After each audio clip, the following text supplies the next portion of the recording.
Right. Hello. Well, I'm getting a new mouse soon, so I'm getting new soon. Apparently,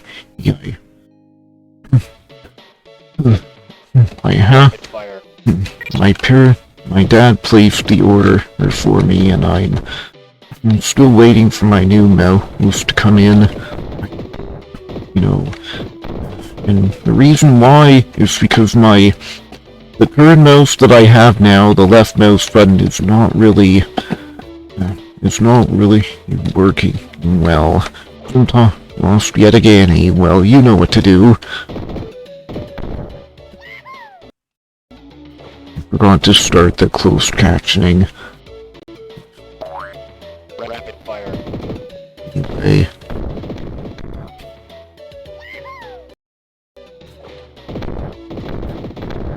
I'm clicking the mouse button,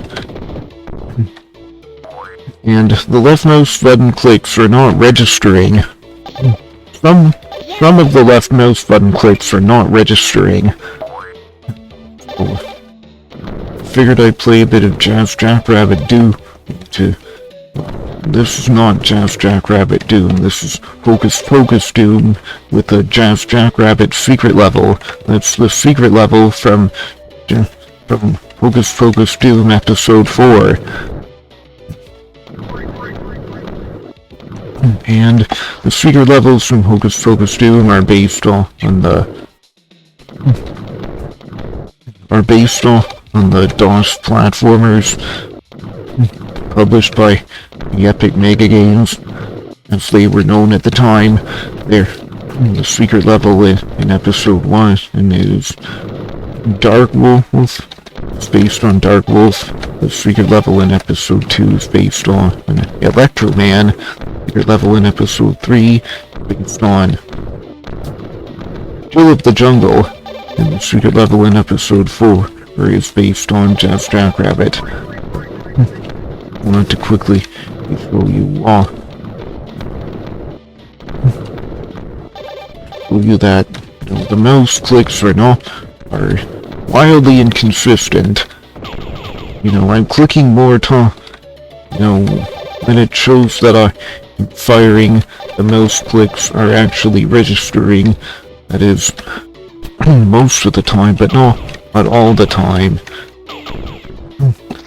I'm clicking more there. Yeah, some of the mouse clicks are not registering, so I decided to have my dad order a new mouse from Newegg.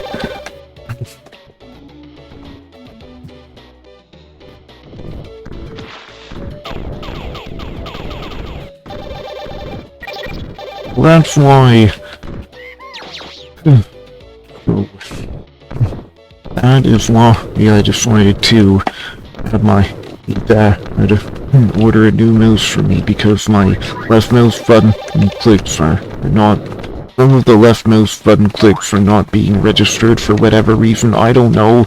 Maybe it's dirt beneath the buttons. Maybe it's just wear and tear. But I cannot take the mouse apart and repair it myself, unfortunately. This mouse is a cheapo $12 mouse made by a Chinese company, and all the documentation is in Chinese, and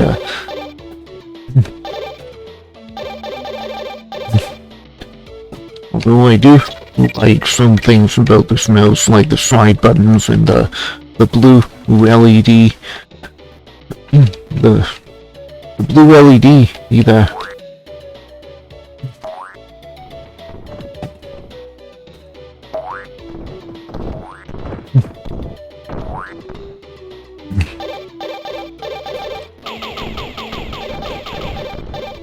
Seemed to register almost every click that time.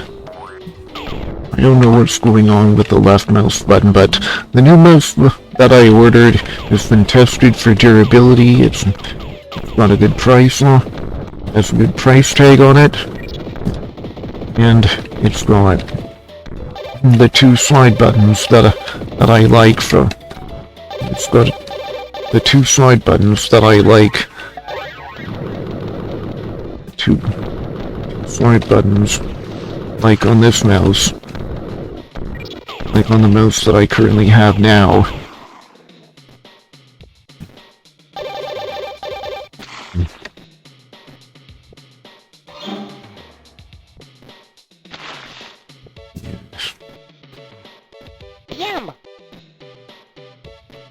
I'm kind of amazed at myself at the fact that I haven't been hurt. I haven't taken damage so far. But, of course, this is...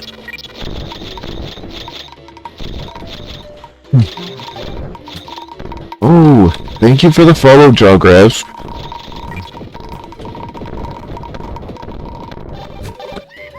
Let me just...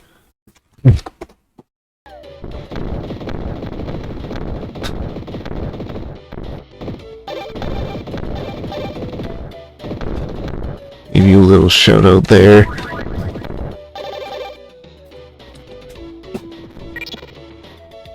Oh yeah, I recently... Did I redo my channel? Well, I made a lot of upgrades. I made quite a lot of upgrades to the... You know, you see I have that PNG tuber model, I have that... that self-made PNG tuber model, I have that... I added a whole bunch of stuff to the... to the intro screen. I had you see that it's starting soon artwork, that's by Azure Mighty. You can see it in the credits. You can see either this screen, you know, I didn't really, I dare say it's not much in terms of changes, but game volume is a bit low compared to the mic, but oh well, this game isn't as loud as the other games that I'm gonna be playing, and oops, yeah, that was well, this game isn't as loud as the other games that I'm gonna be playing, and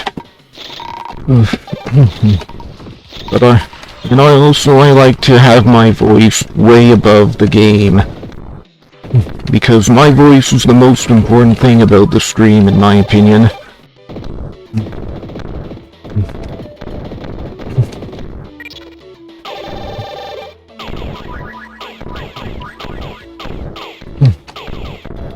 And I just wanted to demonstrate why I wanted to get a new mouse, because, you know, the left mouse button clicks are not always registering on this mouse. The difference is big.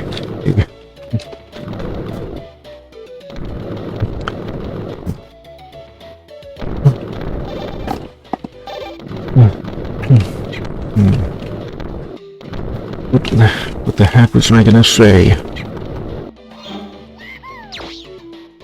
Well... who's gonna say about us now? Well, I have something that I'm gonna be doing. It's gonna take a minute or two. It's the Hocus Pocus Doom mod, and it's a secret level in the Hocus Pocus Doom mod, based on Jazz Jackrabbit. Anyway, I will be back.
Alright, I am back with Commander Keen, one of the most famous DOS platformers.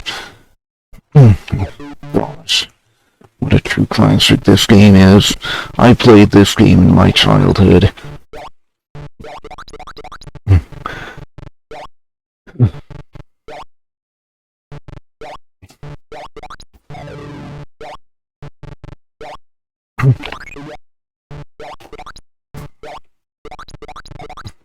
Oh man.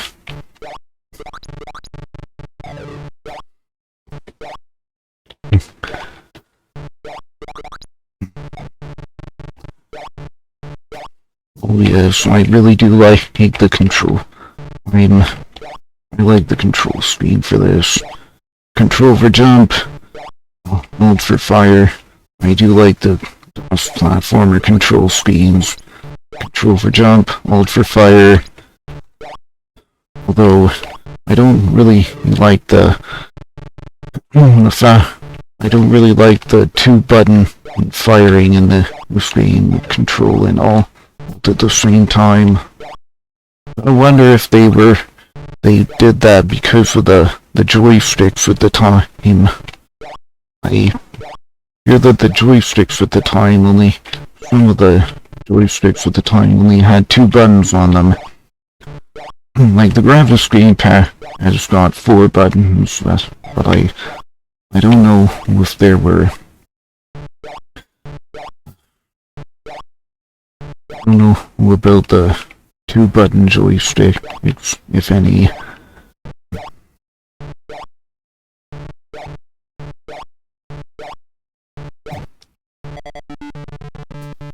And sometimes the 2-button firing has caused me issues, like it's caused me to shoot the walls by accident when I really didn't want to. Behold, the holy pogo stick!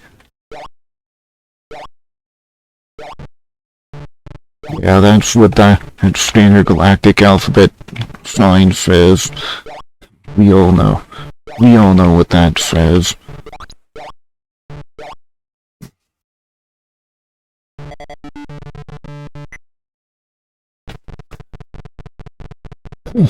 Oh yeah.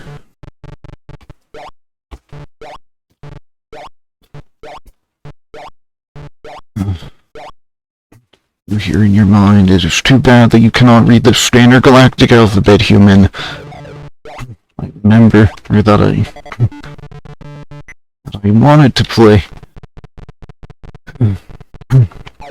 I think I wanted to play. As a kid, I wanted to play Super Mario Brothers, but I didn't have an NES, and I didn't have a cartridge, and I didn't have an NES, and I didn't have a cartridge for it. I had a Sega Genesis at the time, and a few games for it, including Batman and Sonic the Hedgehog, Terminator, Green Dog. Well, at least those are all the games that I remember having for my Genesis.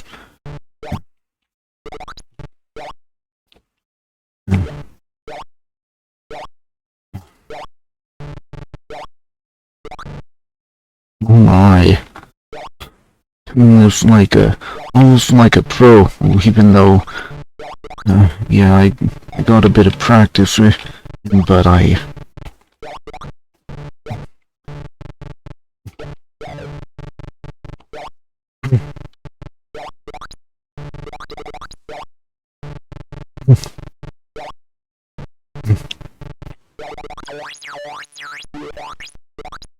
yeah, extra life.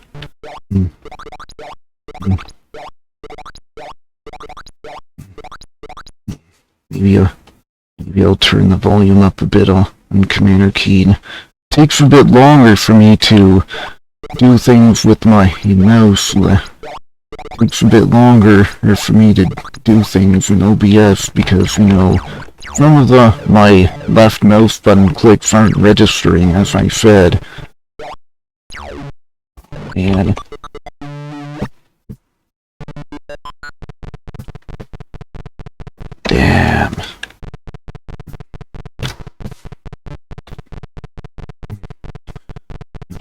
Wonder if I'll be able to fall any more.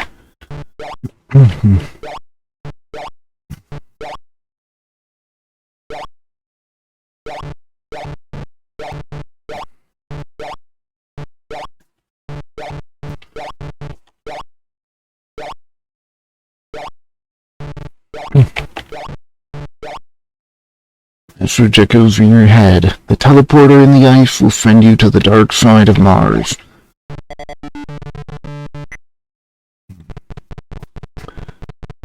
You must have developed the technology to telepathic communications.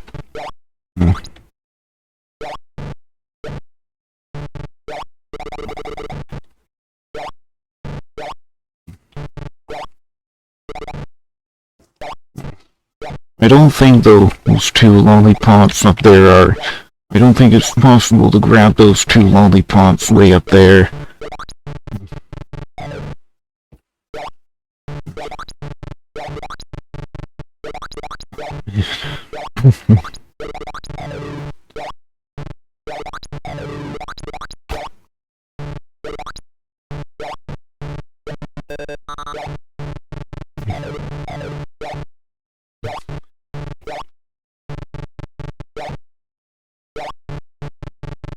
Goodness, did I...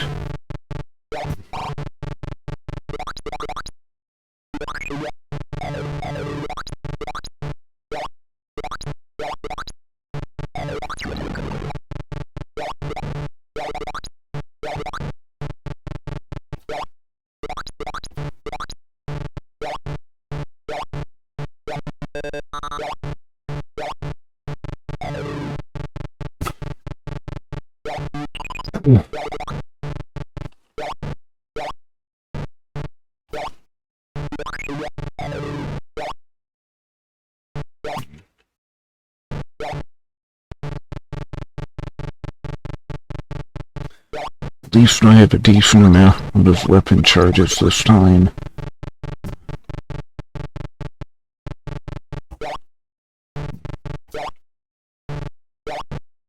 Maybe I don't have to shoot this guy.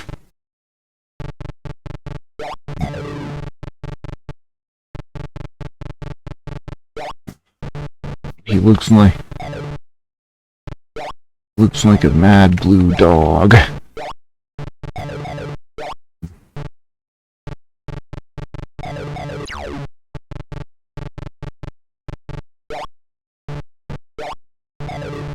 And if I get around him, it'd be good if I could get around him. That would let me save some ammunition.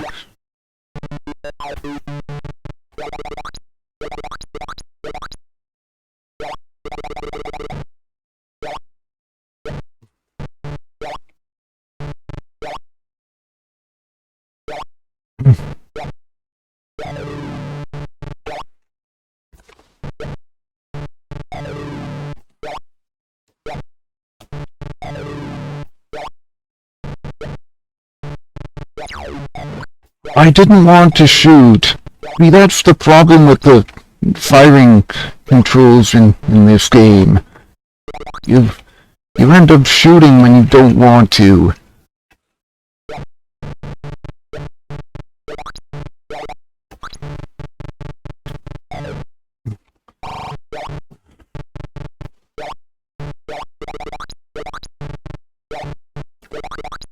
You know, in software, I'm sure it was pretty impressive at the time. I'm sure the smooth scrolling technique that id Software developed was pretty impressive at the time. Especially because it allowed PCs to do smooth scrolling like you saw on the NES and Genesis.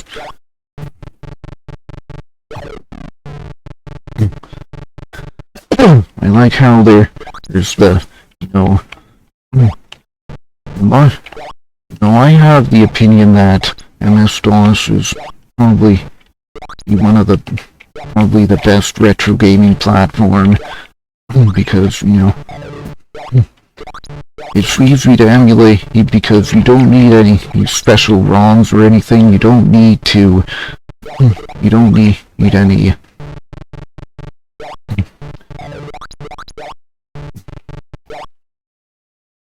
First of all, well, you don't need any special ROMs, you don't need any Kickstart ROMs, you don't need any BIOS ROMs.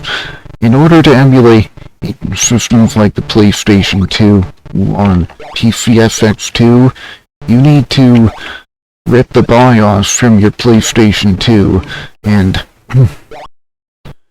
also you need a PlayStation 2 ISO image.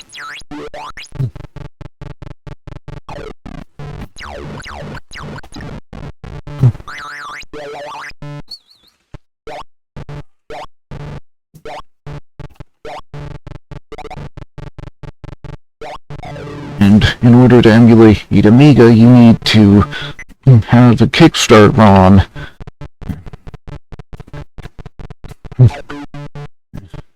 And it's not like you can get a Kickstart ROM from GOG or Steam. You have to, although the Kickstart ROMs are available from Kickstart ROMs and licensed ROMs are available from the Amiga Forever emulation package from Clanto.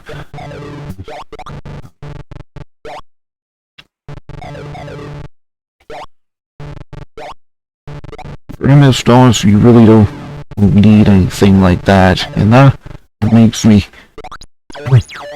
like emulating MS-DOS so much more. I also like emulating Super Nintendo because you don't need any ROMs or BIOS. You don't need any system ROMs or BIOS from that system.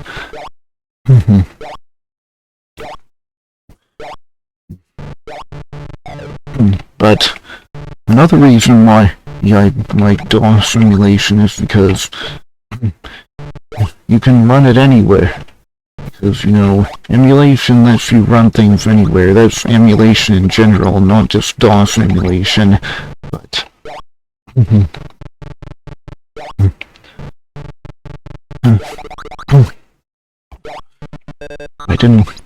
another wall that I didn't want to shoot, but I apparently shot the wall because of this stupid control scheme. Commander Keen 4, 5, and 6 had much better controls, where you could press the spacebar to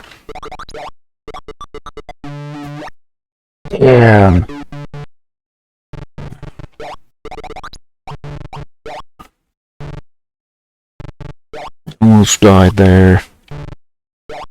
Yorks almost pushed me into the spike pit.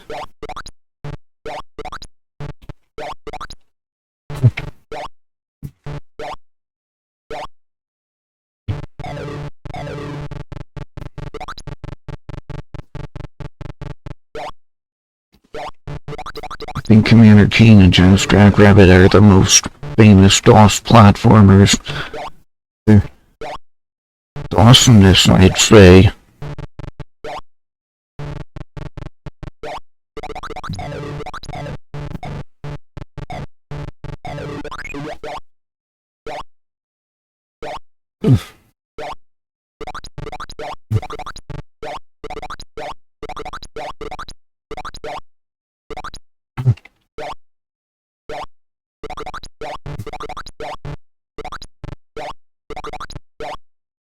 You know, I did,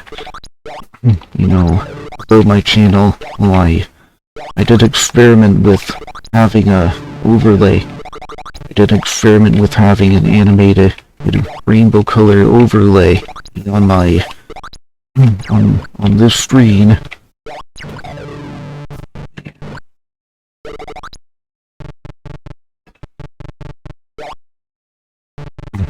But that didn't end up too well. The animation ended up getting frozen a lot, and I think that's because we used so much RAM, so much VRAM. It was huge. It was a huge file to have. It was a huge video file.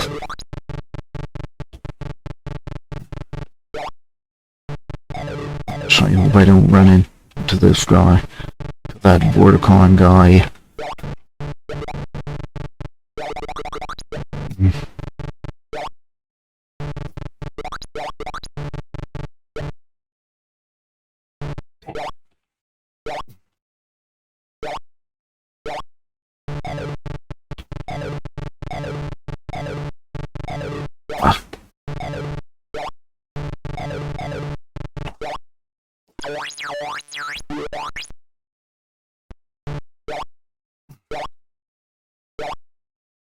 Well, sometimes losing lives can be beneficial. It'll let you collect more ammo from the ammo pickups in the level.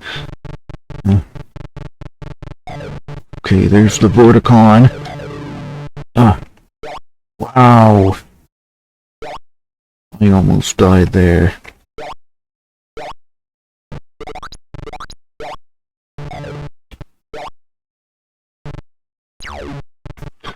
Ah.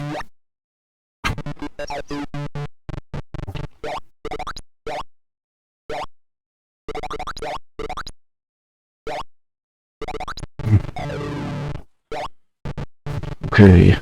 Gonna have to pull up my list of reasons why I think MS-DOS is the best retro gaming platform. Oh man, because some of my mouse clicks aren't registering the... Because some of my mouse clicks aren't registering, it's taking me a bit longer to do things. Okay, anyway. Okay, yeah. So, MS-DOS, this is an open platform, versatile, easy to emulate, free games.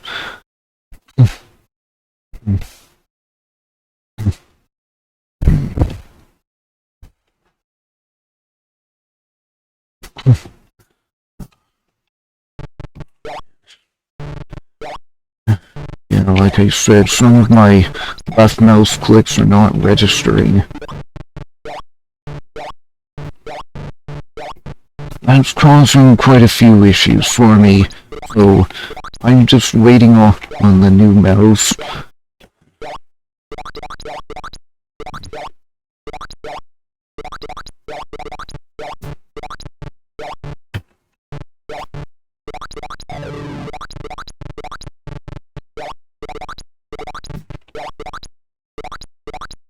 So, MS-DOS is the best.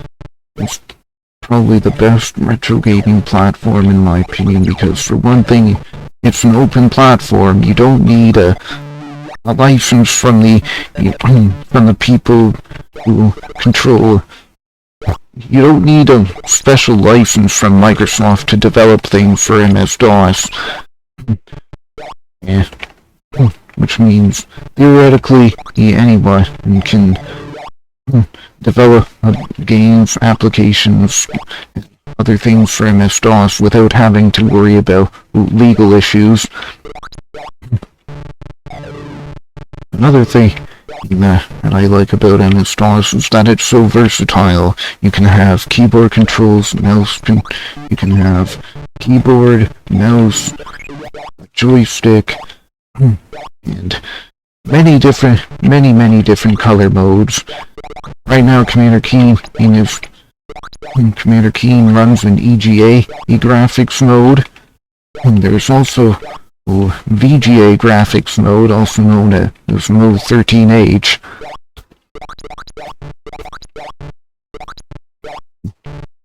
And VGA graphics mode, 320 by 200, 256 colors.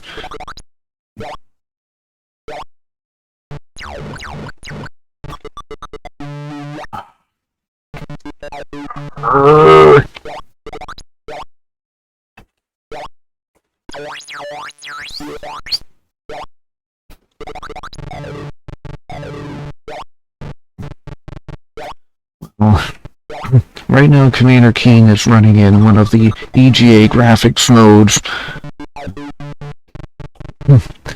Well, Commander Keen, all the Commander Keen games run in EGA graphics mode, but There are other DOS platformers that run in VGA graphics mode.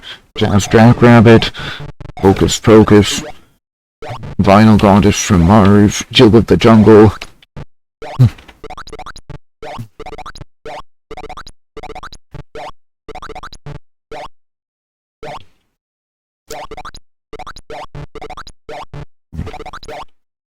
Oh yeah, oh yes.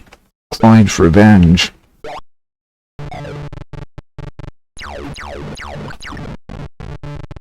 Finally got that guy.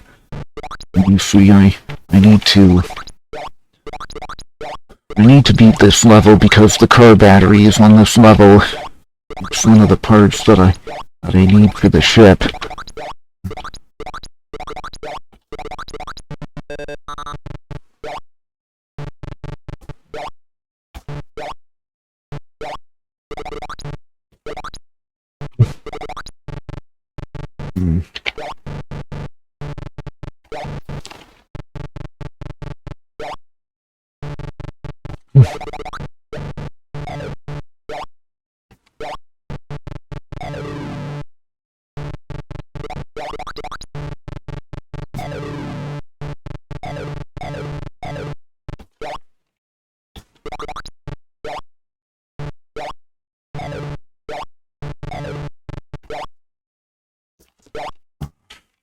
I hope we'll be able to get... Oh yeah.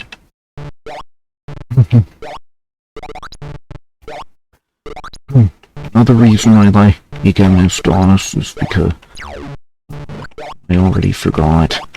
Well, there are a lot of free games for MS-DOS. A lot of games that you can get free of charge for MS-DOS. And even when games like this were still being sold in the stores, they had to be physical copies, and companies would often give out large portions of the game for free, and they called them shareware. It wasn't the full game, but if you wanted to get the full game, you had to go to the store or register with the developer.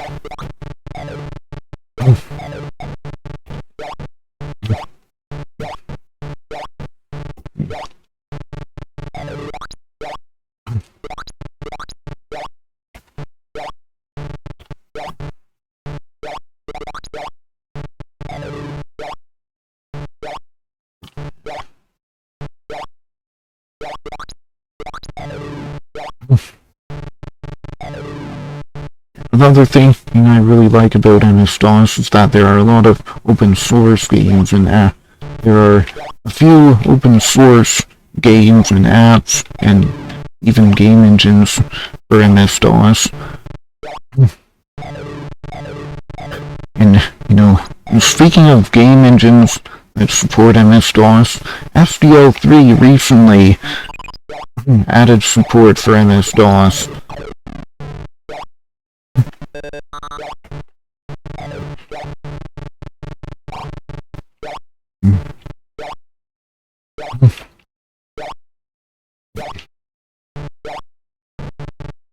Now we can develop games.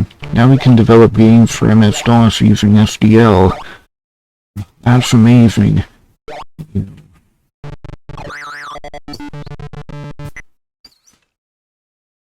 Okay. I almost have 4 lie. Okay.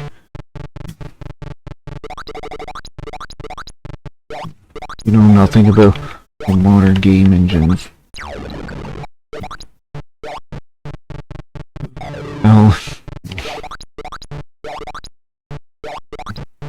Well, the fact that SDL3 supports MS-DOS, it opens the door for a lot of games to be ported to MS-DOS. Like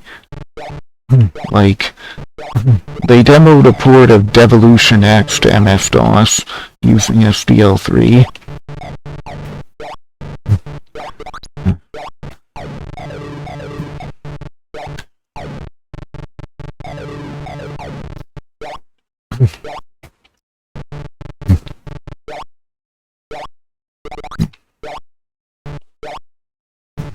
you might be also, in terms of developing for MS-DOS, I said there are a lot of open source, there are a few open source MS-DOS games. Well, you probably won't be able to find any open source games for the Super Nintendo or whatever console or whatever retro console you like.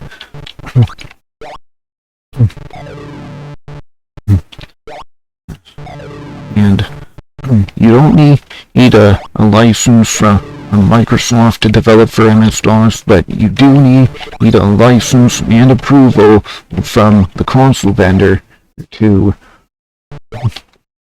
develop for the respective console. The Diablo 1 mod running on DOS. Well, Devolution X is a source port for the Diablo 1. And they did get it running on MS-DOS using SDL. You can go check it out on the SDL GitHub if you want. I posted a link in your Discord, actually. I posted a link to the pull request in your Discord, actually. And within that link, you should find screenshots of Devolution X running on DOSBox.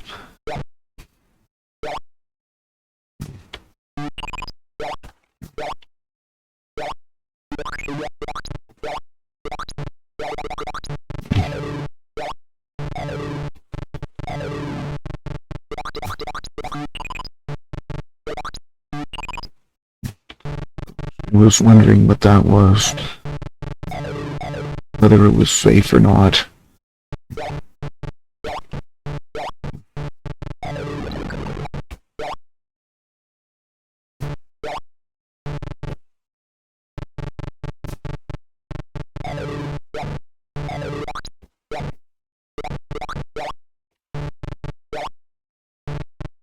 No. Maybe it's best to just leave those lollipops alone. They're pretty hard to get.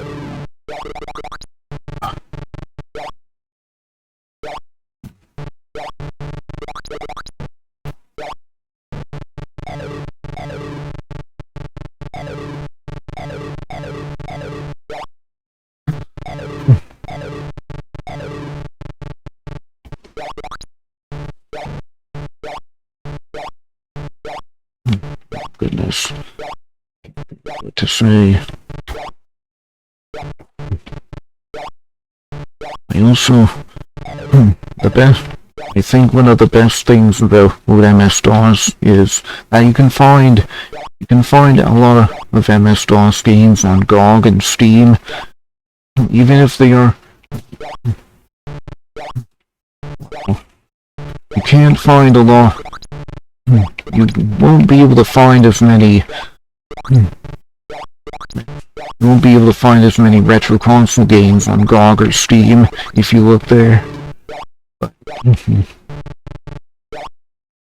you'll find a lot more MS-DOS games than retro console games on GOG and Steam.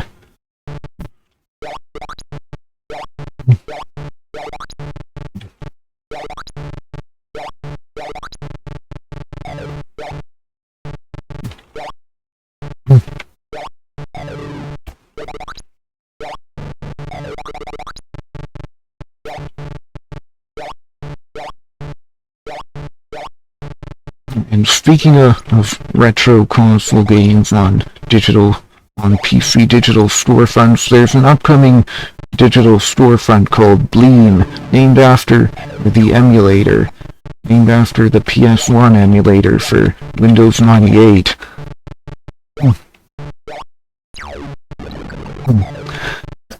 If I remember, the Bleem is one of the emulators that faced a court case from Sony, but they won because the U.S. Supreme Court decided that, emulation is transformative, and thus it's fair use of the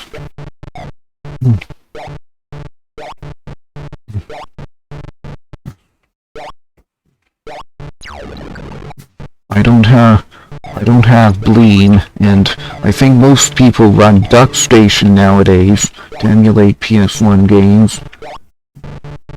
Or they use their original hardware if they're...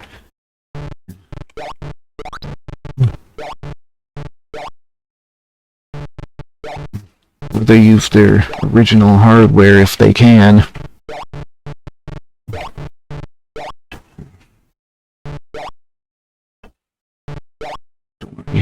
Do I have the keycard, or do I need a keycard to leave this level? I don't. Nice that you still have your Bleem disc. Makes me wonder, does Bleem need the... What does Bleem need from the PlayStation 1? Does it need emulating PS1 has advantages? And Bleem went bankrupt with the legal fees.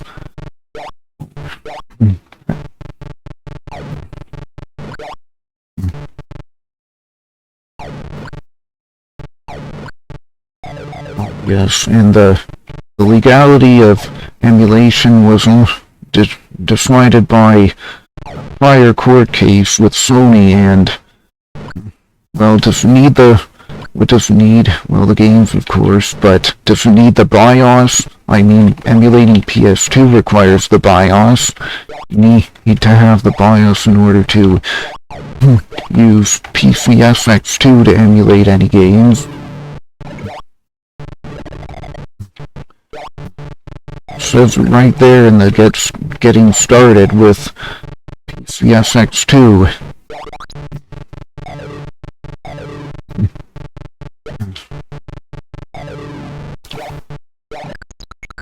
Goodness, I got frozen.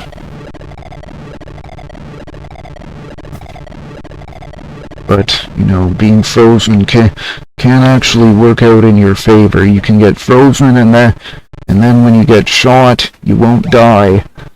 Bleem was never really what you'd call a good emulator. Well, I've never used Bleem before, so I can't say much about Bleem. It worked, but it was very unfinished. Okay. I take it DuckStation is much more finished than Bleem. I don't know, but even DuckStation has issues with games like you can try... Like I've seen on someone else's stream, they tried to run the original Crash Bandicoot PlayStation versions under Bleem, and the emulator ended up crashing on the Mad Bombers level, the one where Crash flies a plane.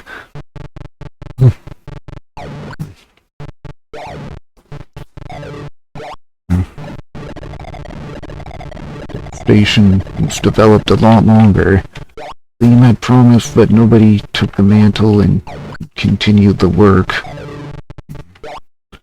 Well, Bleem was proprietary, I think, and DuckStation is open source, so if anyone cares about PlayStation emulation, they can fork the code for DuckStation and make whatever changes they'd like to make.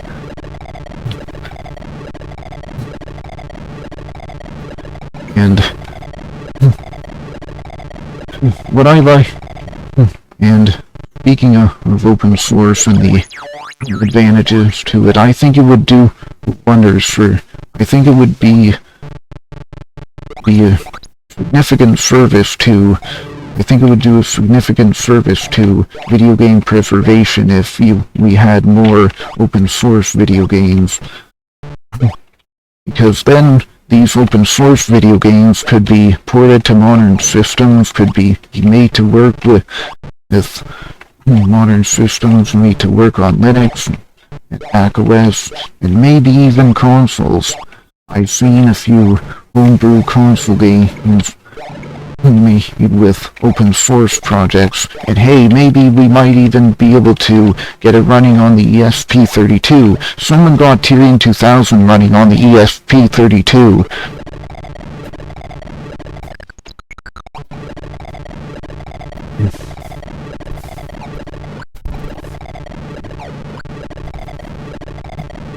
RetroArch PSX cores would work well for the little you have needed. Well, good for you.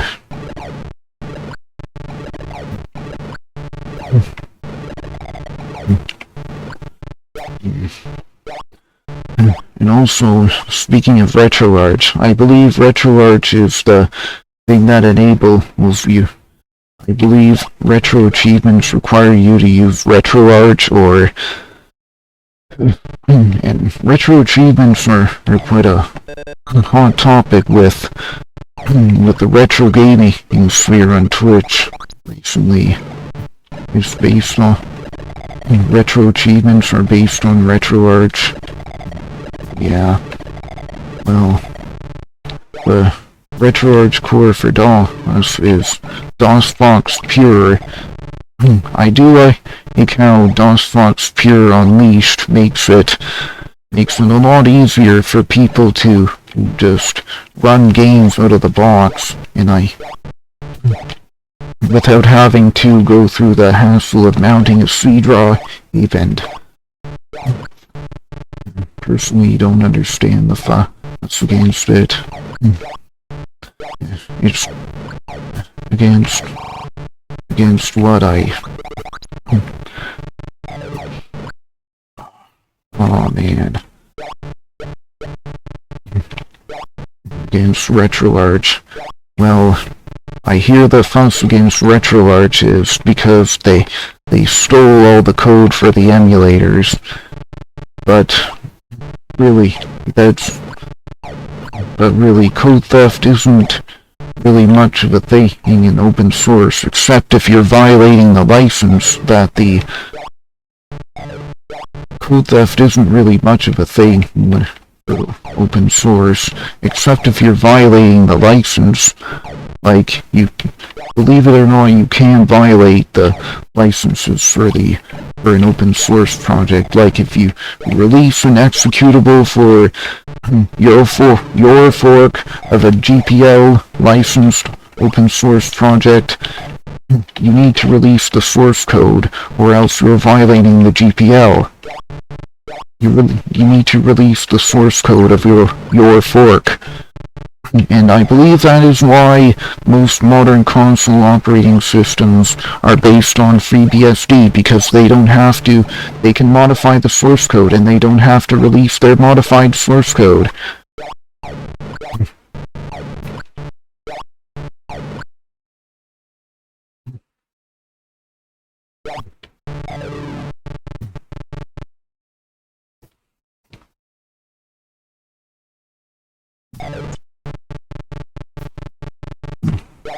Oh my goodness. That's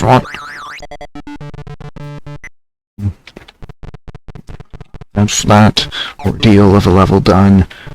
You know nothing about coding and the legality of it.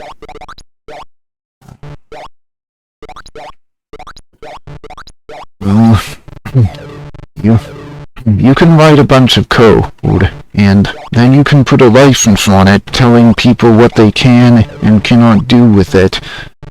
And then if you release your code, then other people can look at your code. They can do what they want with your code, and as long as they're following the license terms, they are good to go. They are abiding the law.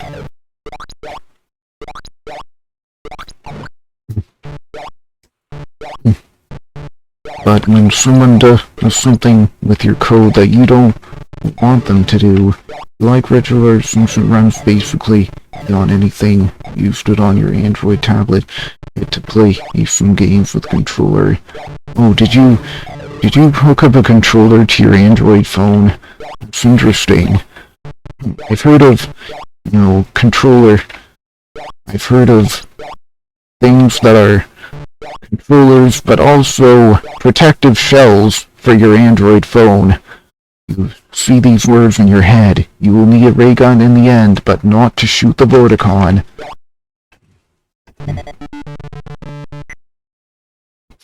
A Big Doe controller connects great through Bluetooth. Oh Oh, nice. I have a Logitech F310 controller that is a wired controller. I like wired input devices because that I don't have to worry about charging the battery. I don't have to worry about charging any batteries. I don't have to worry about batteries running low or anything like that. Like if my battery is going to run low, well, I want to have a notification telling me to turn it off or start charging it right now, or the power is going to run out within like 5 minutes.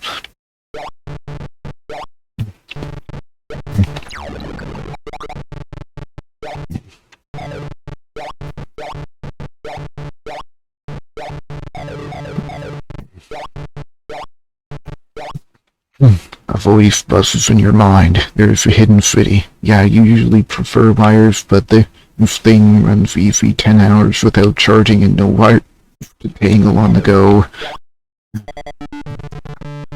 Yeah.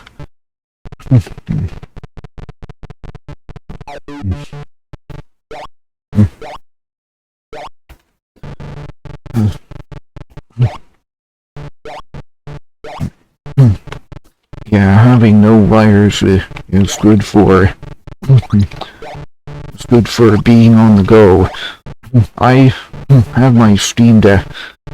I like to bring my Steam Deck whenever I am on the go because I have games installed on my Steam Deck. So even if it does run out of battery, you can just put two AA batteries into it. Well, the thing is, you don't know whether or not those batteries are charged or not. You hear in your mind, "Guard!" Okay. Oh yeah. Those things with the big mouths and 2 eyes are called guards.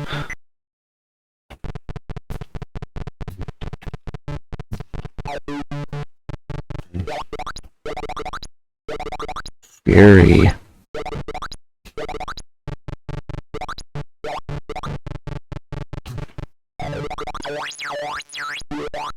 Extra life.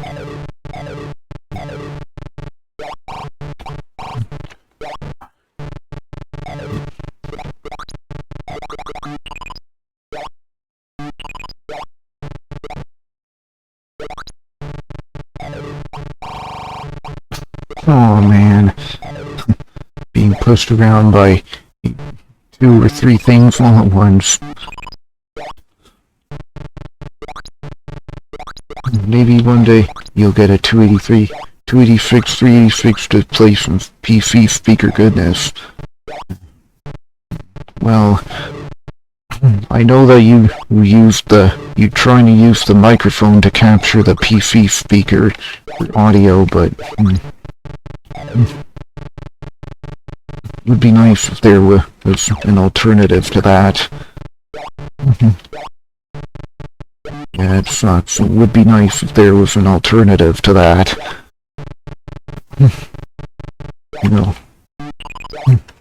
Maybe.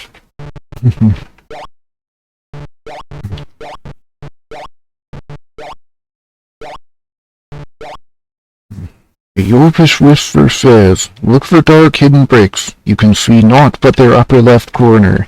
I know, I've played this game before. I went to the pogo level before, and I found the secret in the pogo level. Yes, the big one.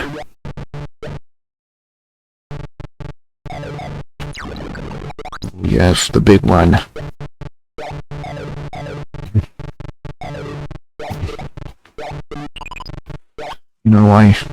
I'm planning to add a command that changes my model, but I don't know how I'm going to do that exactly. I have a source that will use my PNG tuber model in the bottom left corner there. It's a reaction image source. And it's based on a plugin for OBS.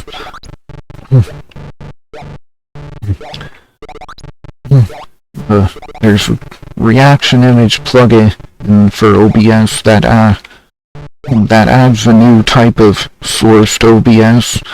Yeah, and it's called the image reaction image or image reaction source, and you can specify 2 images, and you can have, and it will switch between those 2 images whenever a certain audio source reaches a certain sound level.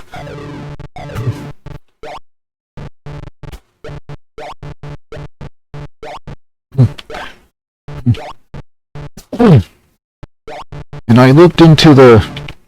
Can I just hide this one and unhide something else? Well, I don't want to have a million...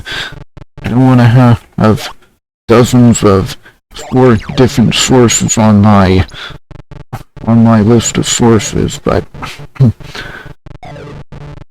I tried looking into the WebSocket APIs for OBS, and I'm not sure whether that will... I'm not sure whether that has what I'm looking for. That is, changing a parameter in the source. I'd have a heart attack with your overlays then. Well, right now, I think I have about 12 sources in this scene, and a lot of them are hidden, but I have sidebars for the Amiga. I have a sidebar for MS-DOS. I'm working on graphics for a sidebar for MS-DOS.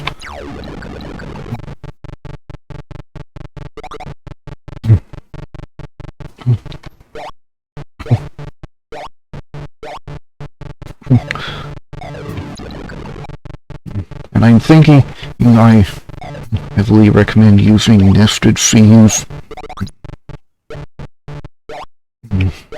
Oh yeah, I guess I can put another scene as a source in my scene. But I'm thinking of having a file that is symbolically... I'm thinking of for switching between the models, I'm thinking of having a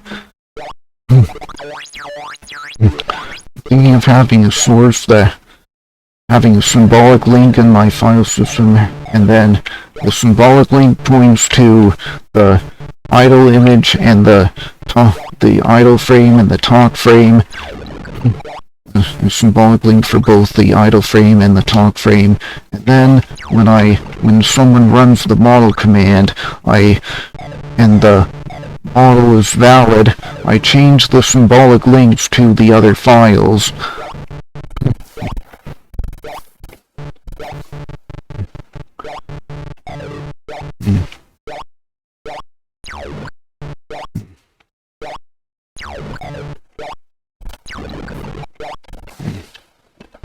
Gosh, that took quite a bit of guess. Is that supported somehow? Well, I'm on Linux, and you can load files from symbolically. You can load images from symbolic links in OBS on Linux.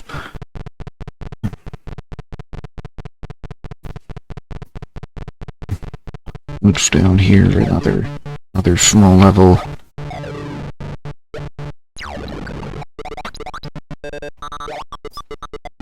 I wanted to kill myself there because I wanted to grab the ray gun.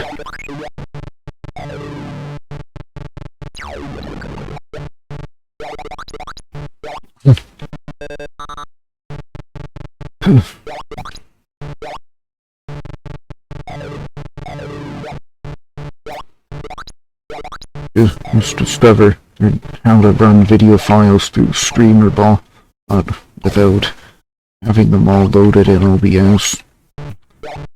Nice. Damn it! Requires a custom code. You know, and speaking of video files, I'm thinking of cutting up some Wing Commander 4 video files and using them as alerts.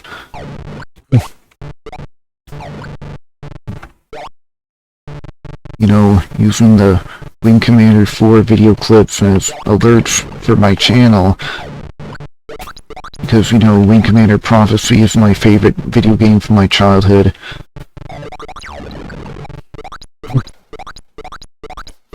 3 is better than 4.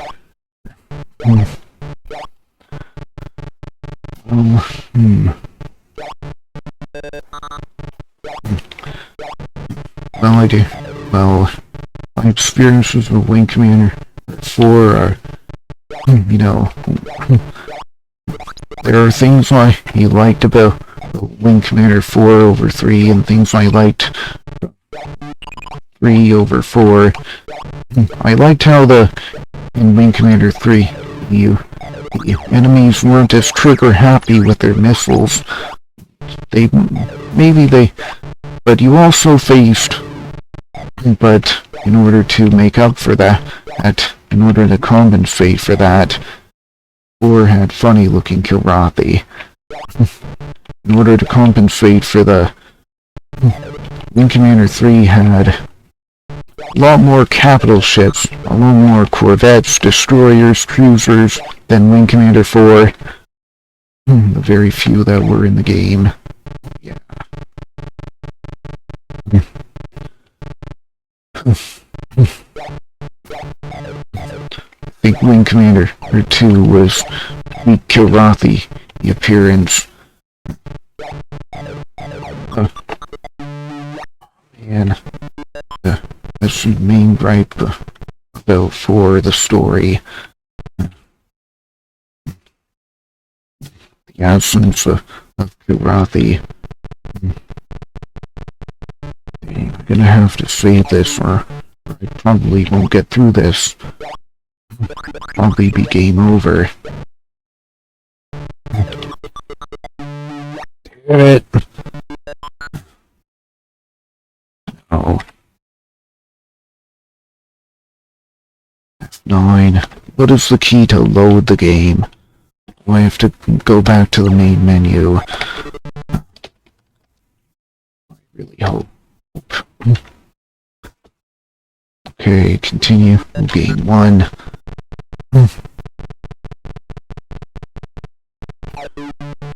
Okay.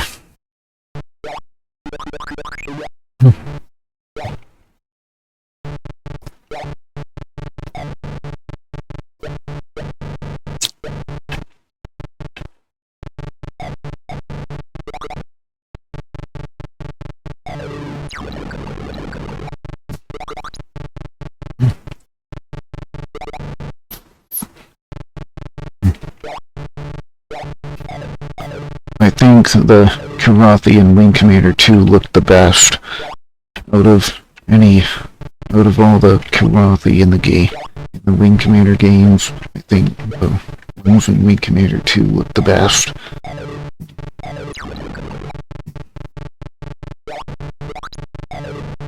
You know, when I came across a video clip from another VTuber, from a VTuber celebrity, he talking about how, you know what modern games are about, things that modern games are missing.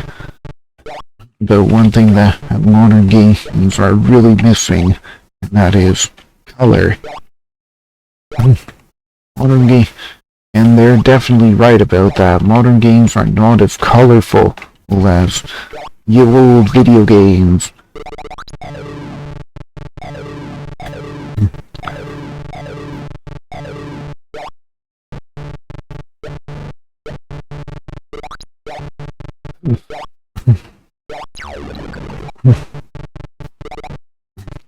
Oh man.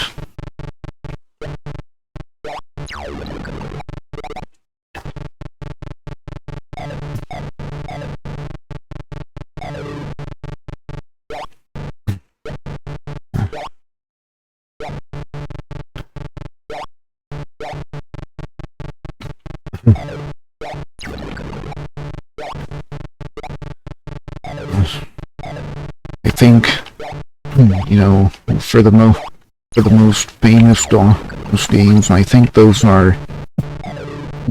most famous DOS games are Doom, Doom 2, Commander Keen, Jazz Jackrabbit, Wing Commander, Warcraft, and Command and Conquer.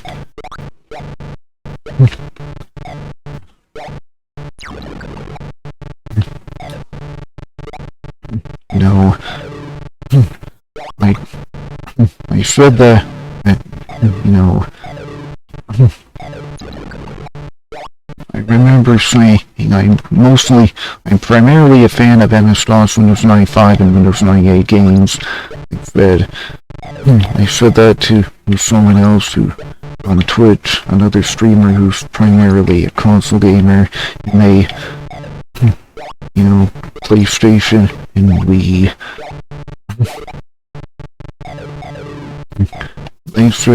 They know nothing about Windows 95, 98 games. Well, and then I said, you know, but have you heard of Age of Empires? And I am kind of implying, but not saying, that that's a Windows 95, Windows 98 game. And they said, yeah, they've heard of Age of Empires.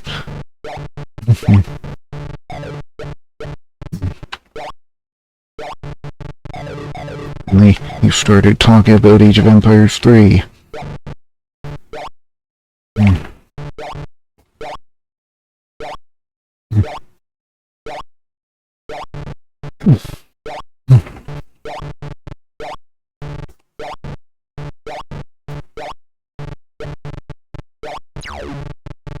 Oh my goodness.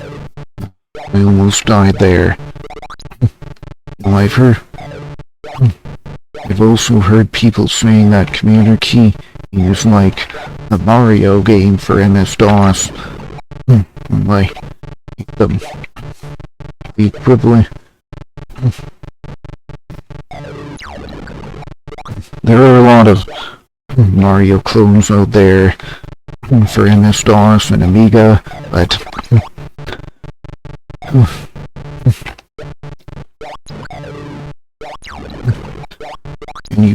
and there's even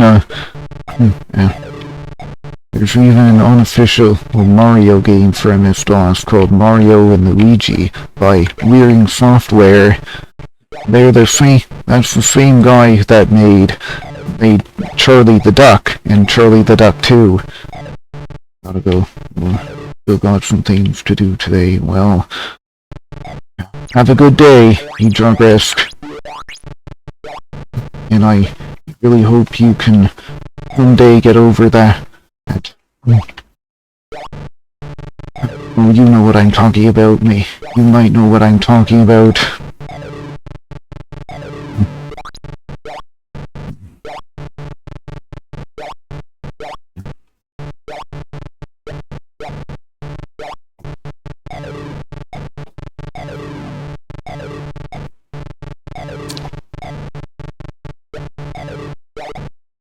What keycards do I have? Yellow and blue. Life happens.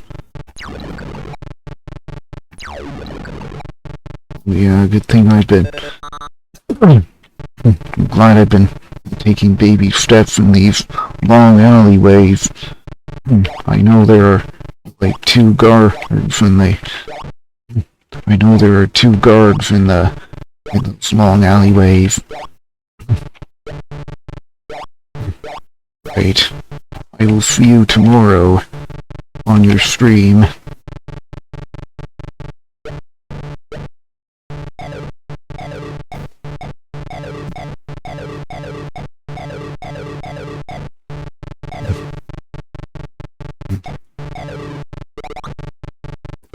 Wait a second. Is that a keycard up there? No, I don't see a keycard up there.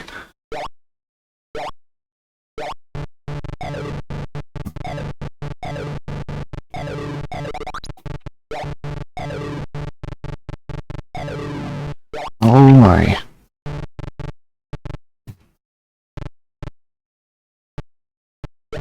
What do I do here?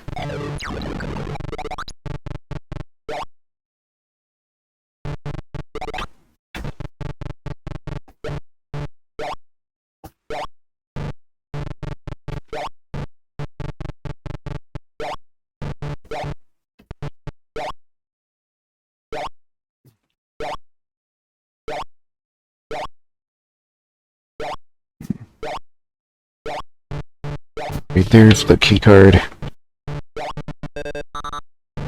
Well, I've collected all the keycards, but I actually prefer taking the secret exit. So I will show myself to the secret exit and hopefully survive it. Hopefully survive all the danger. There's that and traps and stuff of that. Guard the secret exit.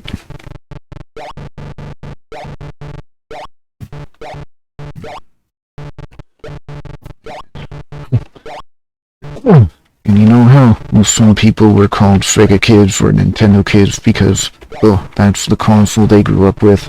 Well, I call myself an Apogee kid because many of the games I played and enjoyed in my childhood were developed and or published by Apogee for MS-DOS. I played games like Commander Key, Hocus Pocus, Duke Nukem 2, Cosmic Adventure, Major Striker,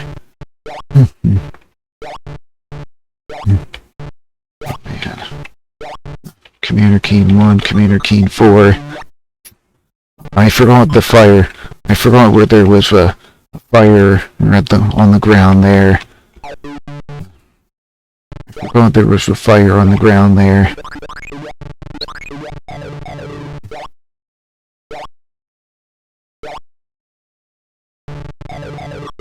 Hit! Well, there are other DOS platformers to be played, like Clyde's Revenge. Oh my goodness.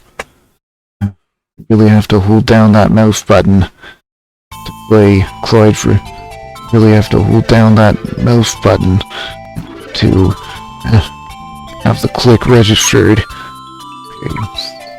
I'm gonna start a brand new game. At me, I'm starting a new game. I'll go with medium for the difficulty level. Hard is exactly what it says. Hard is exactly what it says. It's hard. I haven't really played much on hard difficulty, but the difficulty level's T. Press up key to read sign. Welcome to Clyde's Revenge. Be sure to read all of the signs. It will tell you all that you need to know. And the controls in this one are a little bit weird. Alt for jump, control for... Especially because it's Alt for jump and not control for jump. Use page up to look up, use page down to look down. Try it! Page up, page down, page up, page down. I like these controls. I'm just gonna reposition my microphone a little bit. There. Right. In this game, you are standing on bricks. Bricks can be broken by pressing the control key on your keyboard. Joystick users should press the fire button. You can fire and walk at the same time.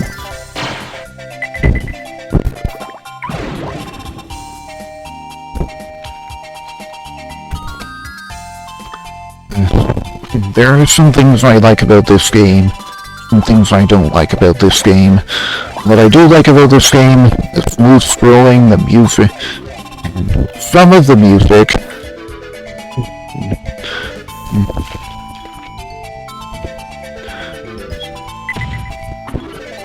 This music is cool. The castles in Clyde's Revenge have many switches that reveal mysterious surprises.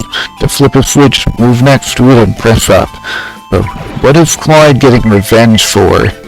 He already stole... Next to you is a gold key. Pick it up and it will remain with you for the entire castle. Use it on any gold locks you may find along your journeys.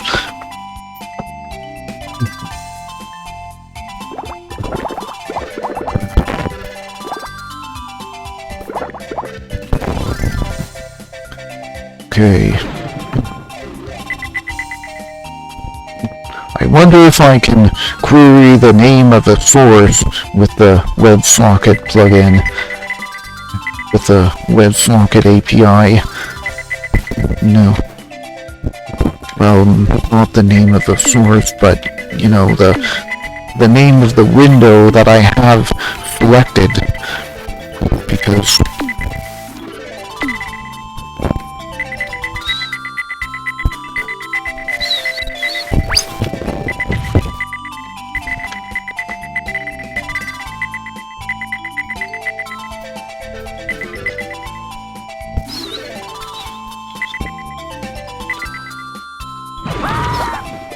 damn. Many times the switch will do something that you cannot see. Many times the switch will do something that you cannot see on the screen. Be on the lookout for changes in the castle.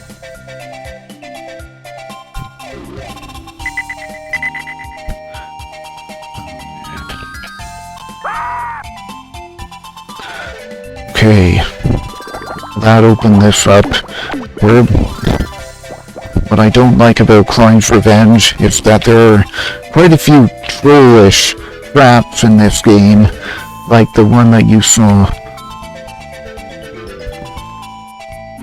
Like there is one of those if you just jump over here and keep going, you will run into one of those trollish traps, and you'll have to walk through a whole bunch of spikes in order to get back out, and it won't be fun. You could die.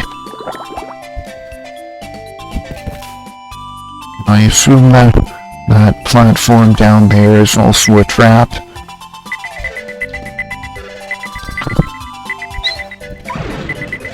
Right. Now that that's open, you can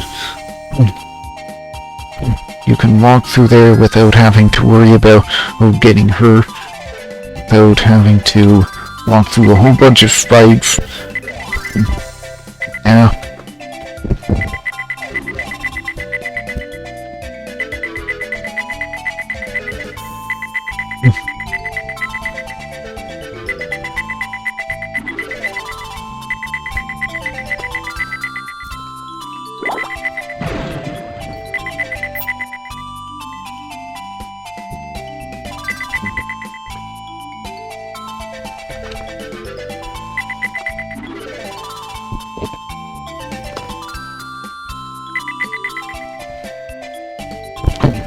Thinking of,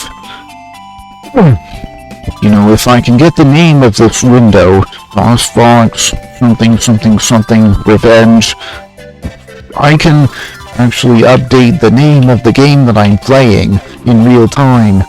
Well, I can update the name of the game that I'm playing in real time on the screen. Like, I can have the name of the game or the mod in the lower left or lower right corner, and then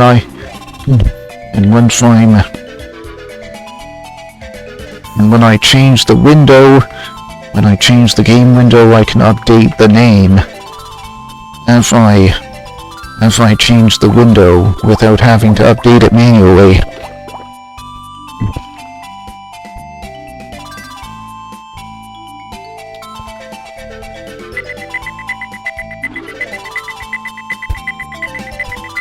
These are the last 32 stones.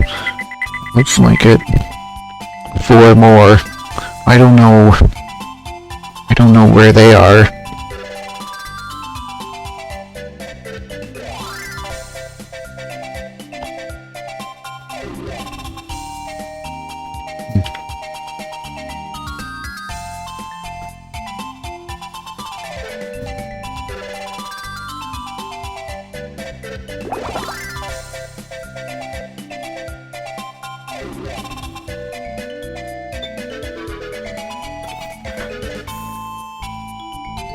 Right.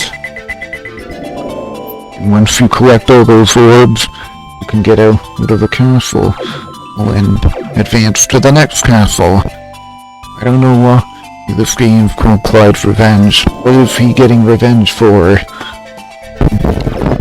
Next to you is a spring. No telling what trouble you may get into with these things. Oh yeah. Hop on it again and again, and it will boost you higher and higher.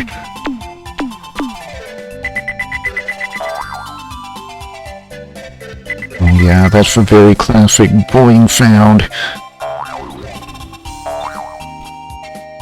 I think I heard that sound in a few... I think I remember hearing that sound in a few very old Windows games.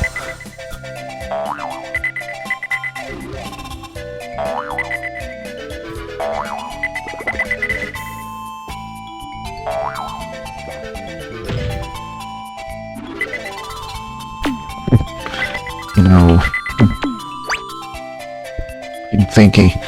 know, I'm thinking, because some of the Windows 98 stuff have had a 32 suffix. I'm thinking that waifu 32 would be a good name for a Windows 98 VTuber, and they do exist. Yeah, Windows 98 themed VTubers do exist.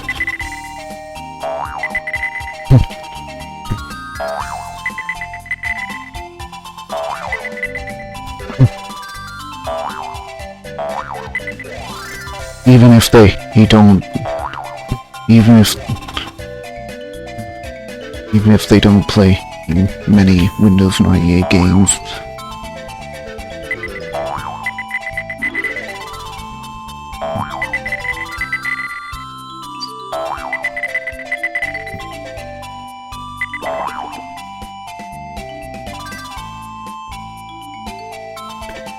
Alright, there's a ball down there.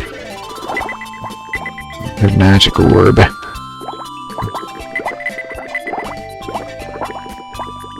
I really should have checked this before I used the string.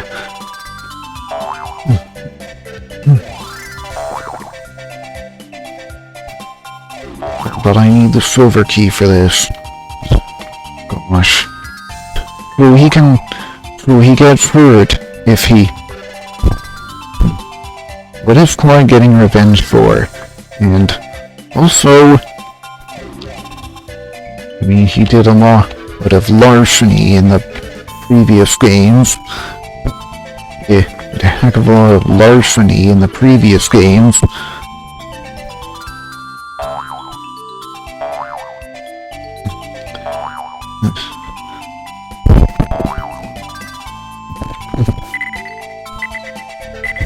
Gosh, these things remind me.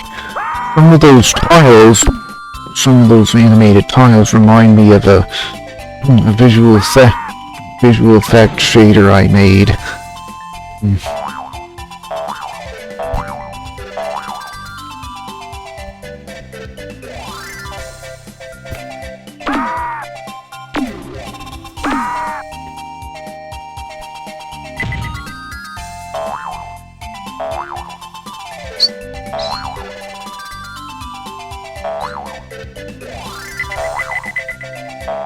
Right.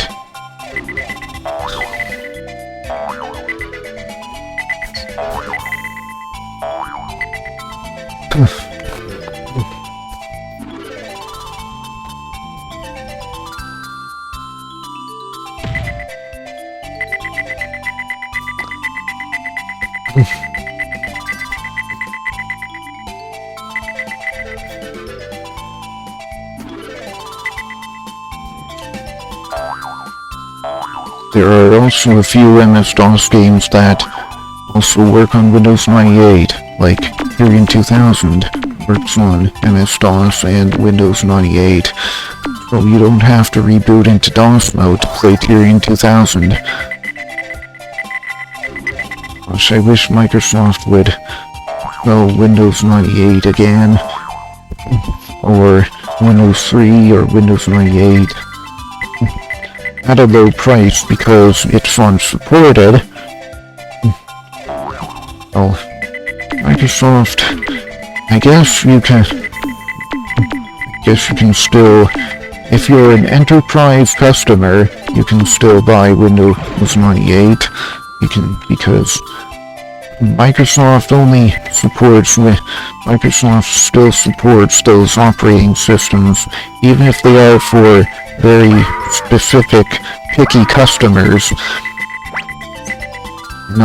It's kind of wrong to call them picky because, you use a Windows 98, you use something for a long time and it's really hard to let it go.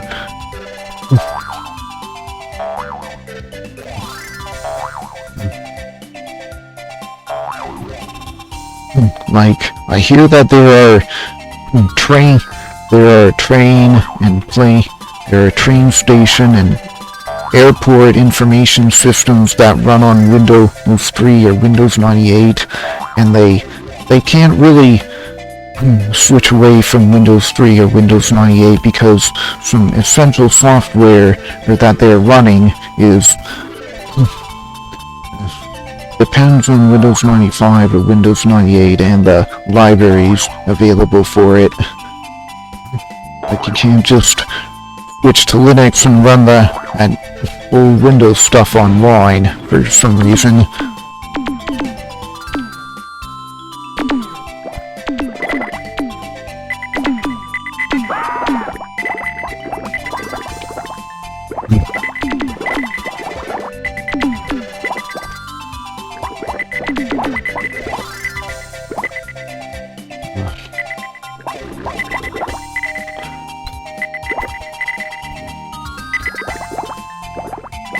Gosh, I have a hard time grasping how far Clyde can jump.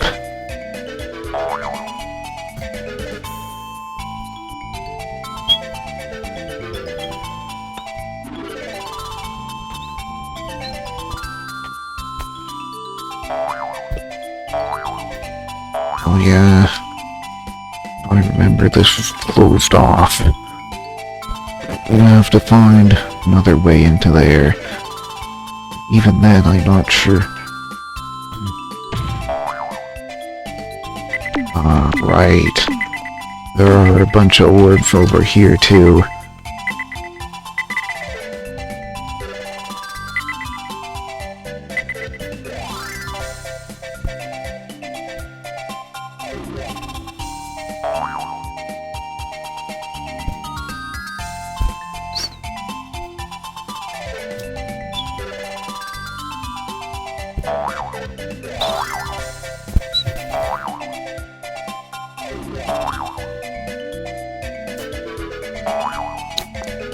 It's too far, a bit too far to the left.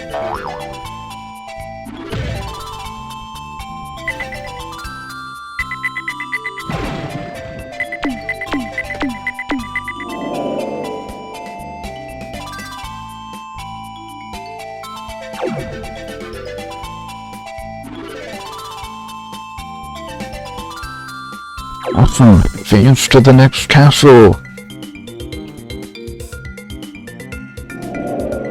Right. I think I like the music in this one. The music is on two castles. The music in this game is played for two castles.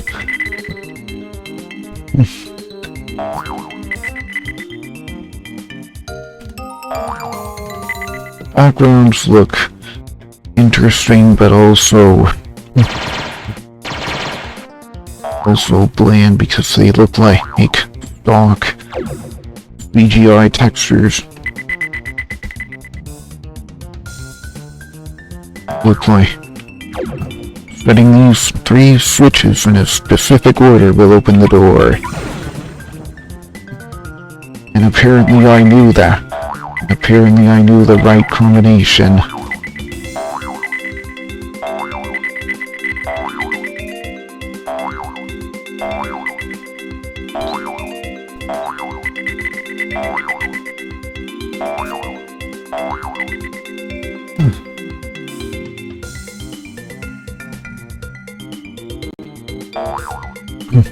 You know, when I started the stream, I figured it's the perfect time. it's a good time for me to start because I'm awake and it's a good time for me to start because I'm awake. And if I'm awake, I'm ready. I'm ready to stream.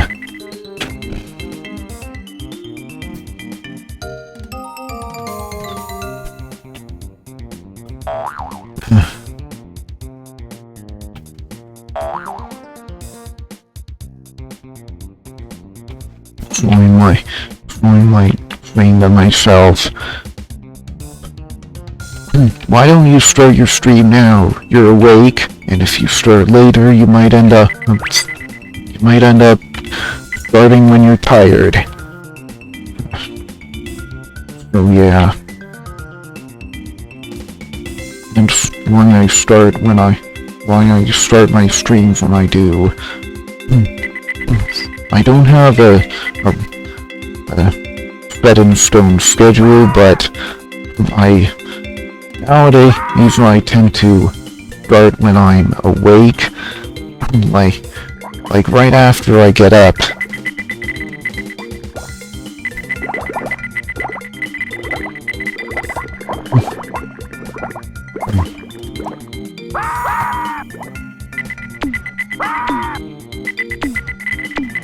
Oh man, my run might already be over.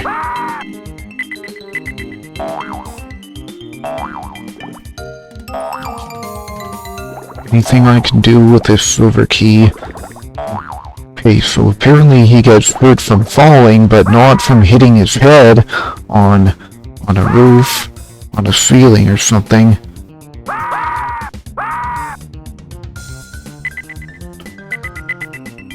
I landed at the worst time there, didn't I?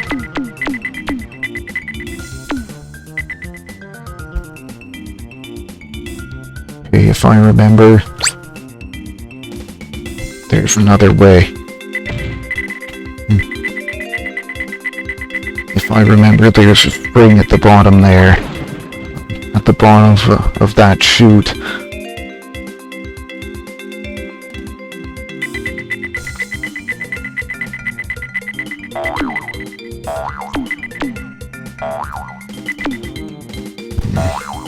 Yeah.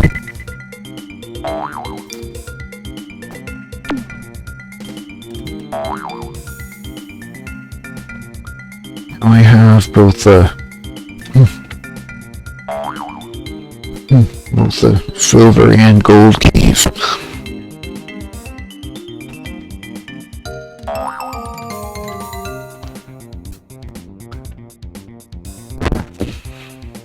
Gosh, I really can't fathom what they did to achieve the smooth scrolling in this game. I guess one of the things they did was use the blitter, but what did they use the blitter to draw?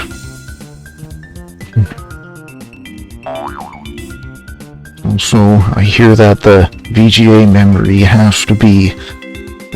memory is in 4 planes. I don't know if this game uses the mode with a planar frame buffer or the linear frame buffer, but you know, reading about those planes makes me see why the sprites in Doom were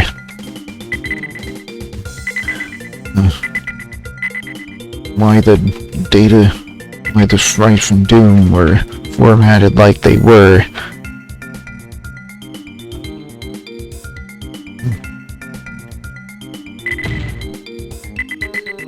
Well, how was I going to know whether that...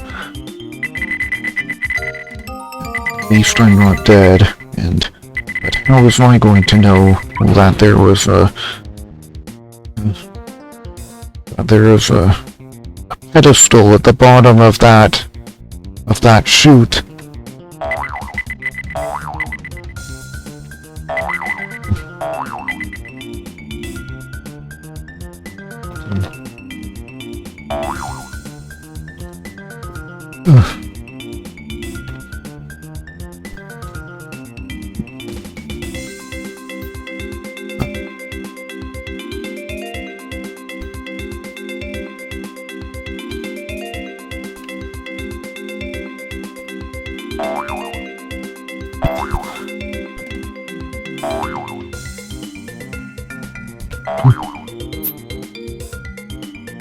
man. What is at the top of here? What is at the top here? Is there anything I can...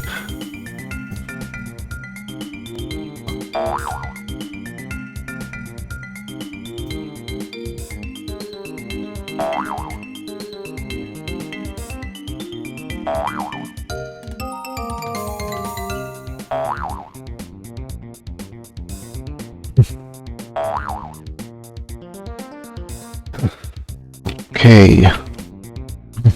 I don't remember whether there was a locked door at the top of this one, but I guess it's worth checking again. I guess it's worth another look.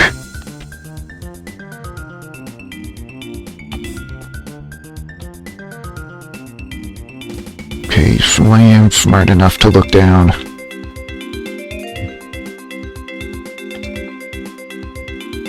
What the heck?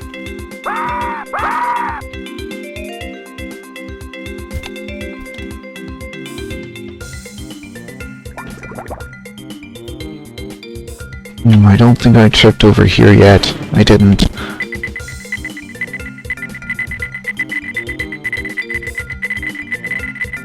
No, I'm thinking I'm gonna come back out the same way, so not really worth jumping. You know, speaking of old console games that you can find on GOG and Steam, there's a wiki there's a legal ROMs wiki that tells you where you can find legal ROMs, how to extract them from the game packages, how to extract them from the collection packages they come in, and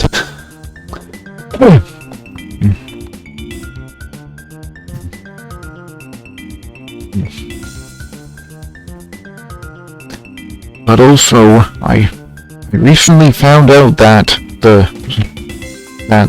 if you buy Soccer Kid on GOG, that it comes with the Super Nintendo version, although you have to switch to a beta in order to get the Super Nintendo version of that game, and I imagine the Super Nintendo version of that game will run much better. That is a better experience than the DOS version. Literally all the other versions of Soccer Kid are better than the DOS version. The DOS version of Soccer Kid is the worst. But that doesn't mean that DOS is a bad platform for retro games. DOS actually has some pretty good games, like Jazz Jackrabbit, Commander Keen. Both of them are platformers that have smooth scrolling. You know, I didn't know that smooth scrolling took arcane trickery. I didn't know that smooth scrolling on PC took arcane trickery, so I just took it for granted. And as a kid, I don't think I really cared whether the scrolling was smooth or rough.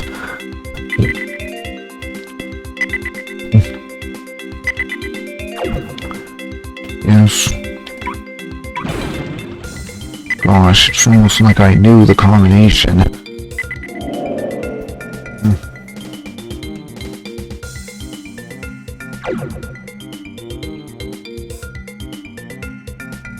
Awesome. Advance to the next castle.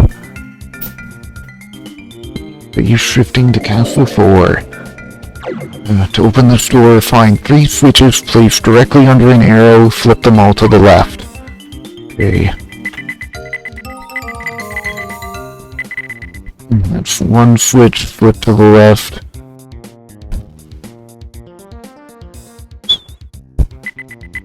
Turn down the volume a bit there.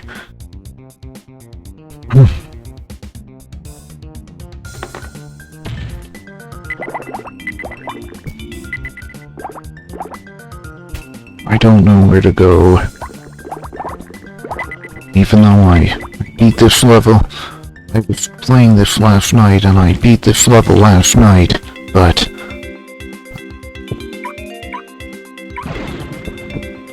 still don't know where to go. Somehow I remembered all the combinations. Somehow I remember those combinations, though. Those switch direction combinations, like left, right, left, left.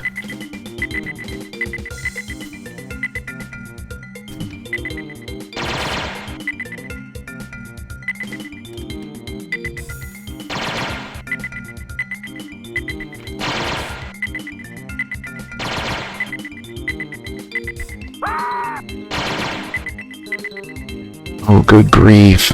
Almost 40% of my health gone because I stood on the spikes for that long. It doesn't take long for you to get hurt in this game. Except if you're playing on kitty mode where you don't get hurt at all.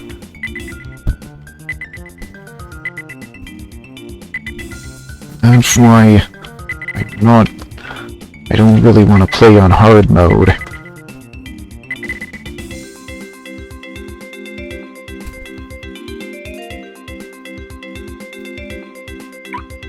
Okay, there's 2 out of 3 arrow switches flip to the left.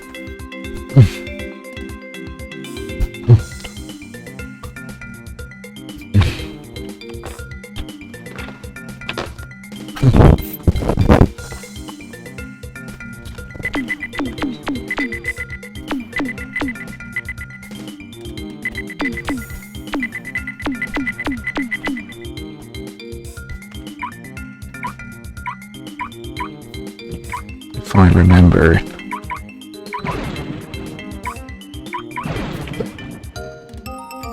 Okay, there's another switch under the arrow. There's another switch under an arrow. Flip that to the left and then that'll open a door or build a bridge or something. I forget what it does. I forget exactly what it does, but it's not relevant right now.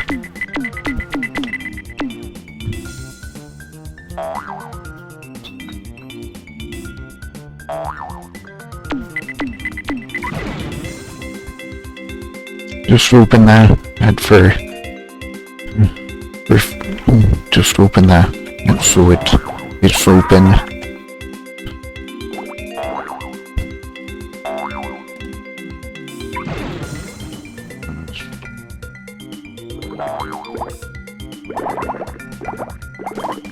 Okay, a silver lock and a gold lock.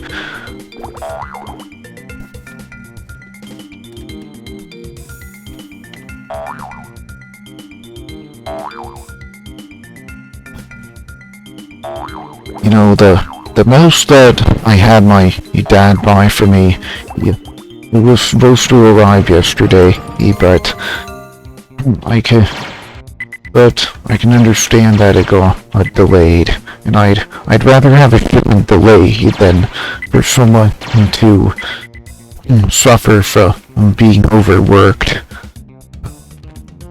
for someone to suffer a serious injury or death because they were overworking.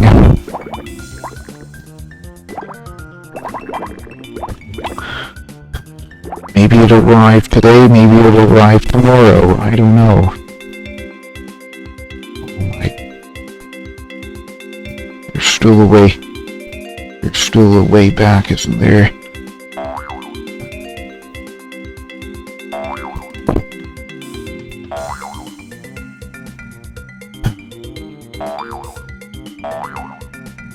But not having the mouse just makes me realize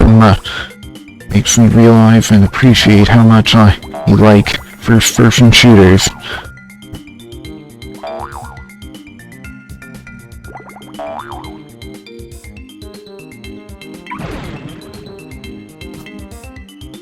I just went through that door because I opened it, why not go through it? There's important stuff behind that door.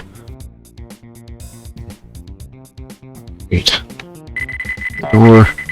door is now open, and now I can grab all the goodies behind it.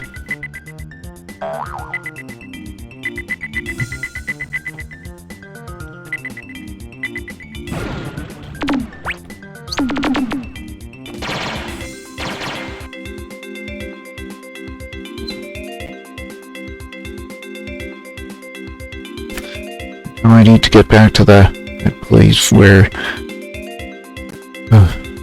I remember where it is.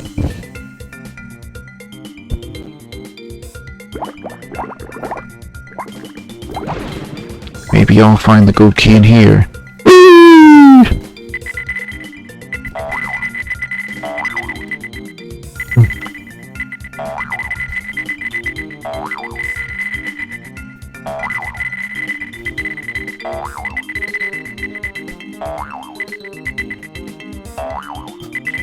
Okay, so I didn't find the gold key in here, but I did find the gold key. At least I know which direction to go in order to find the gold key. Okay, so I go to the left. I go far to the left. I prefer not to get hurt by the blood or lava or whatever that is, whatever dangerous fluid that is.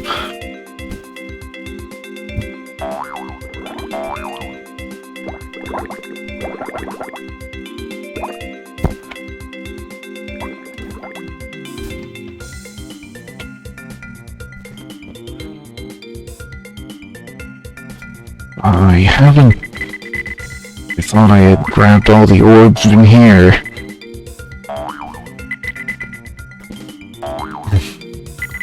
Oh. So there are 4 big platforms.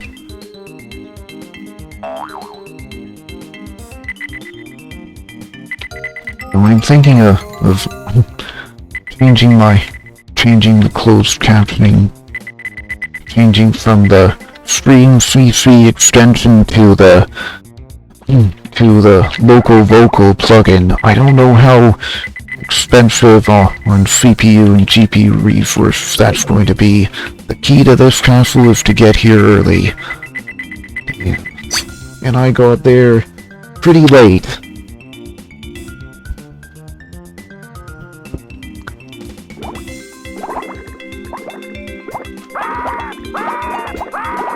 As you can see, you take at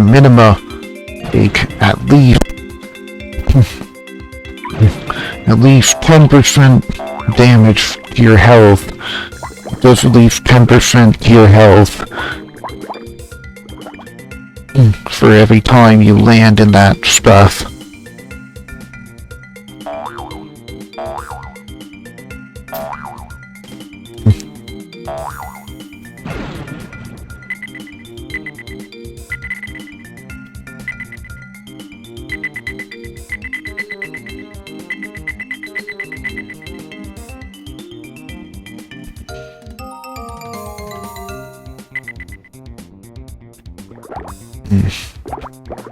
Well, that was better than jumping through that hole.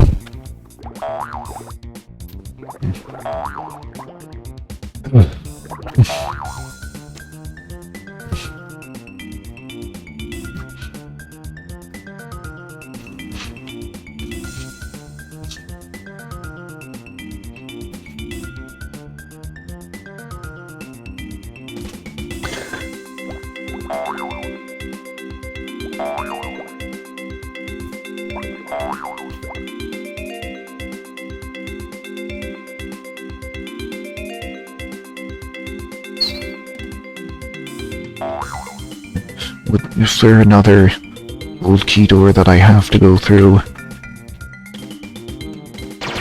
Yeah, I think there is, actually.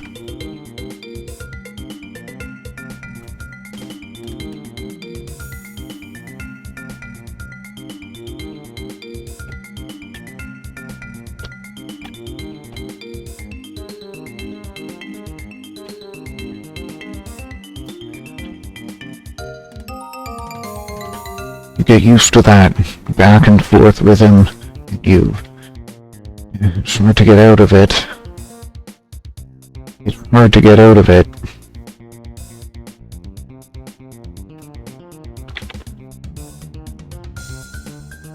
Okay. 4 left. Or maybe I...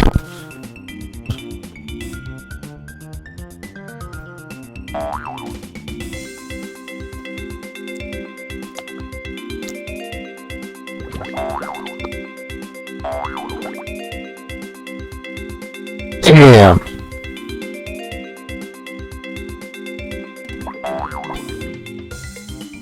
Oh, that didn't get me anywhere. Boo. Booing.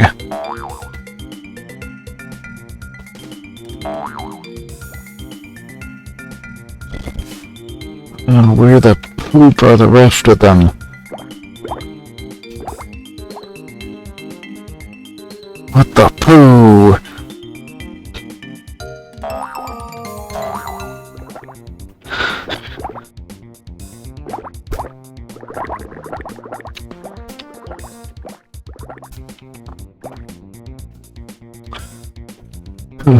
I also heard a lot of the sounds.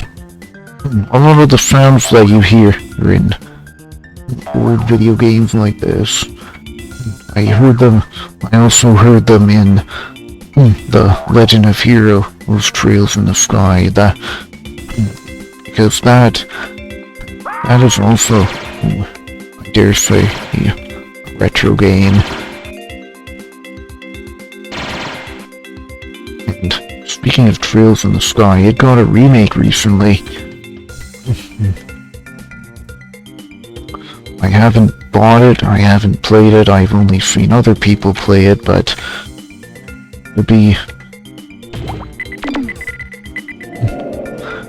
I would like to buy one of those games myself one day. Awesome! Advance to the next castle. Okay. I think I've had enough of this for now. Enough of Clive's Revenge. There are more There are more amazing DOS platformers.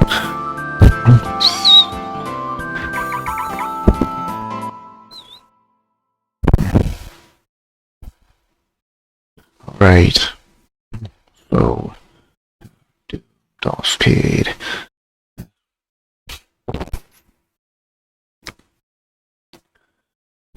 J. Jazz Jackrabbit. Right. When crisis strikes, the universe turns to one superhero. One of great strength and moral character, quick wit and inventiveness, incredible speed and flexibility, but most importantly, floppy ears and a big gun. Epic Mega Games presents a game by Arjen Brze and Cliff Bleszinski, Jazz Jackrabbit CD. Should be noted that Cliff Bleszinski, if I remember, is the head of... He's behind the Gears of War games. And he's got out of the game industry to do stand-up comedy, if I remember. But...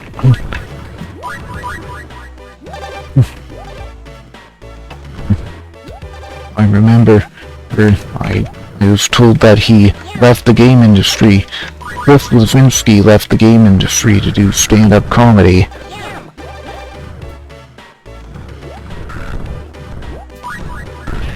Yeah. Enjoy that smooth scrolling at 60 plus frames per second.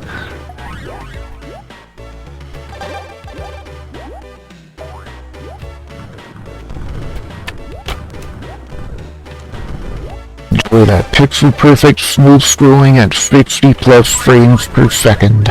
That is absolute awesomeness right here, baby. You won't want to miss out on it. You can buy this game from GOG.com for the time being. I don't know if Epic Games will take it off of GOG, but I hope they don't. If they do, I will not be happy.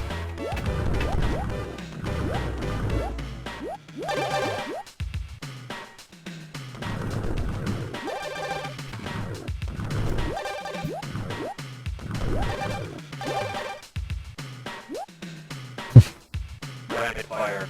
Rapid fire.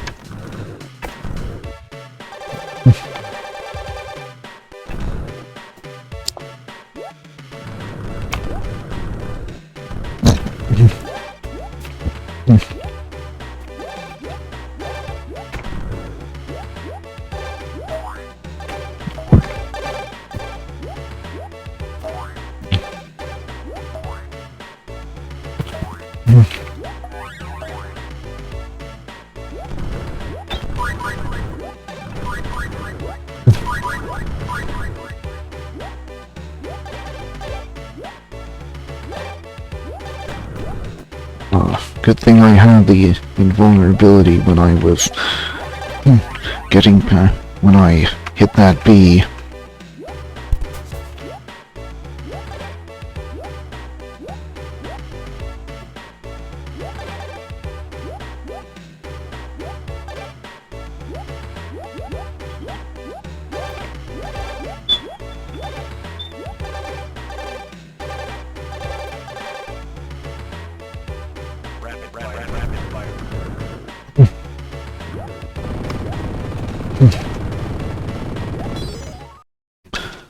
Yeah, I also set the enter key to be the key that switches weapons. You know, did you know that I bought Cave Story because I saw on my Oshi play it, Jogresk. I bought Cave Story because I saw Jogresk play it. He's my Oshi.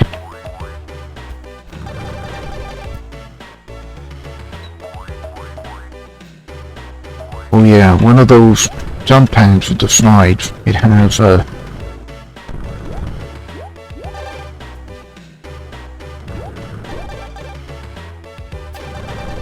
It has one of those jump pads with the slides, it has a secret corridor behind it. I think that one has a secret corridor behind it. And you can get the... If you go through the secret corridor, you can get the invulnerability. You know, all that stuff down there.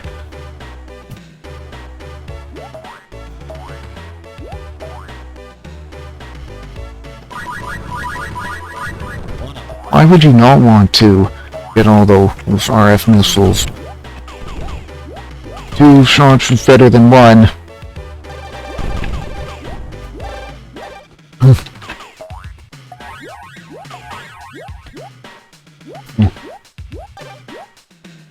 And speaking of Jackrabbit, I was earlier on in this stream I was playing Hocus Pocus Doom on the Jackrabbit secret level. That is the thing, yes. Hocus Pocus Doom also steals a lot of sprites from Tyrion 2000, even though Tyrion 2000 is freeware, right? I don't think...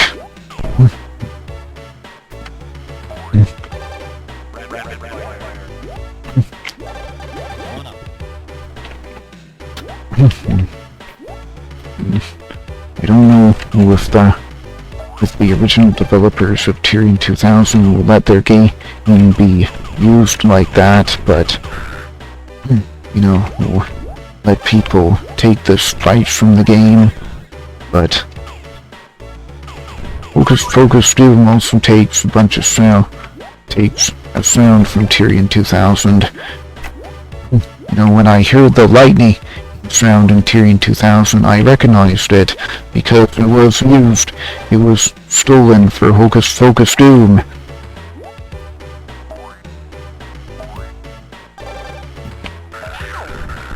Even though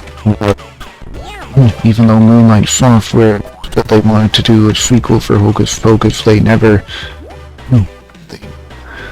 never got around to it, and they thought they had to stay on top of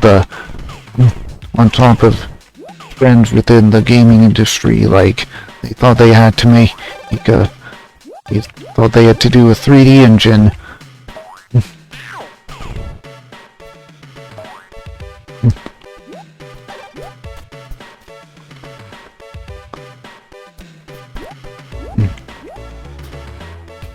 Like, I remember reading from an interview with the guy behind Moonlight Software, with the Moonlight Software guy.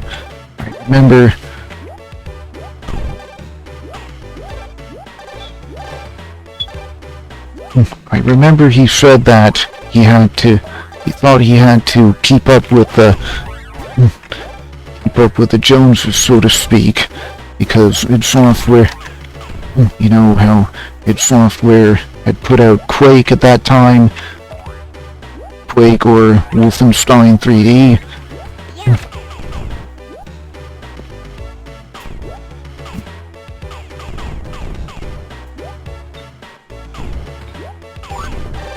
Oh yeah, the fast beat.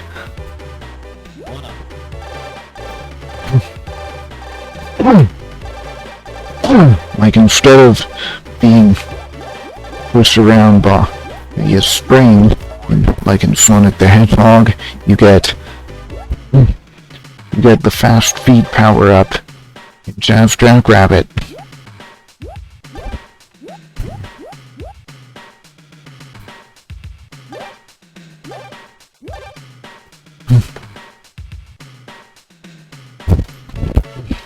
They're so colorful. I like how colorful this is. And look at this, a sign with a question mark on it.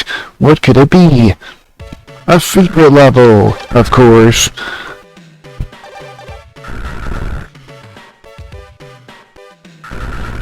I think I found all the secret levels, but if you go to the secret level, you might not be able to go to the bonus level. There is a difference between the secret level and the bonus level. The bonus level lets you run around like and collect.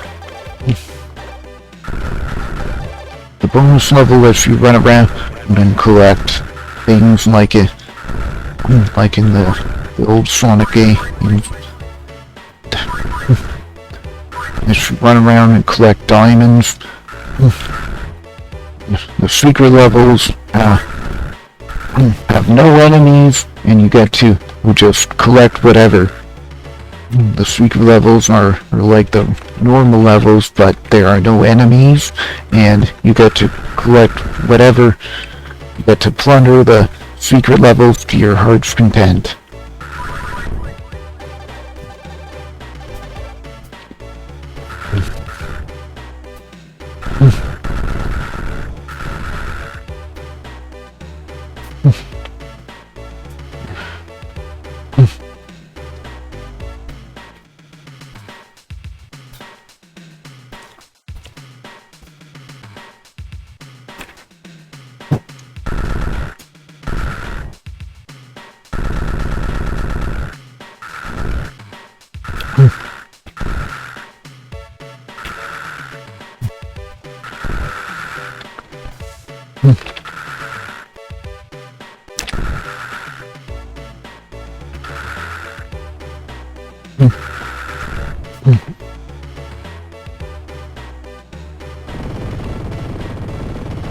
Back and forth like that.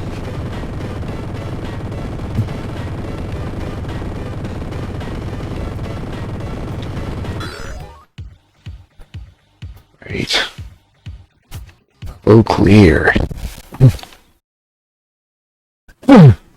Tube electric. I like the music on this one. Yeah, there are a few. Also, Jazz Jackrabbit took that sprite and used it for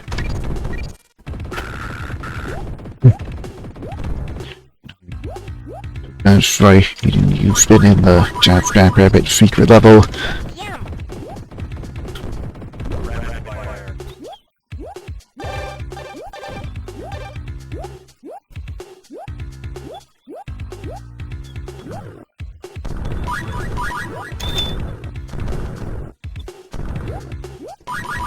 Yes, this area is quite easy to miss. If you don't... By the way, if you spam the launcher, you can put sort of a protective shield in front of yourself. Because that shield will... Your barrage of launcher grenade, your barrage of blue grenades will knock out any...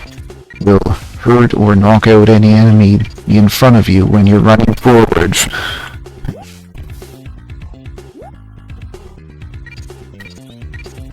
Forgot where that tube led.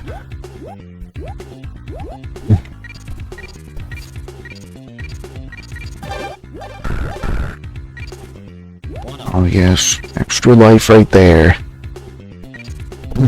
You don't get extra life from beating the secret levels, but you do get an extra life from beating the bonus level.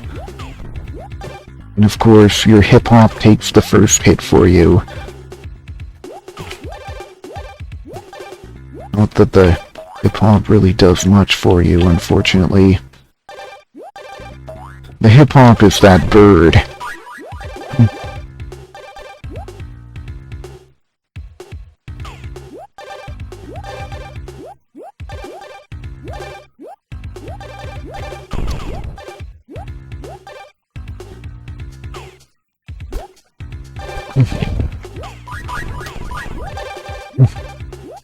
Oh man.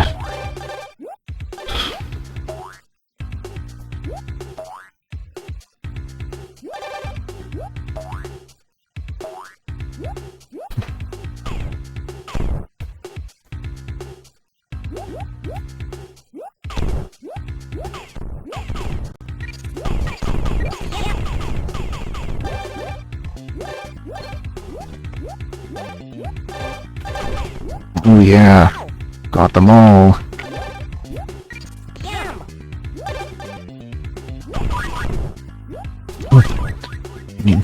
And it's only recently that I discovered that DOS Gamer T is on Twitch, and well, I knew that DOS Gamer T was on Twitch, but I didn't know who he streamed on Twitch.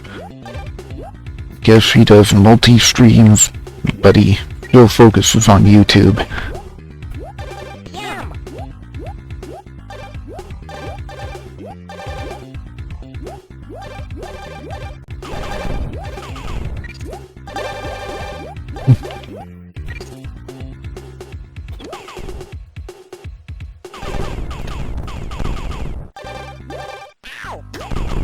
Damn. Okay, there's all the enemies, all the items. Perfect. Electric 2. Yes, there is another area that you can easily miss in this level. Forget where the entrance is, but damn it!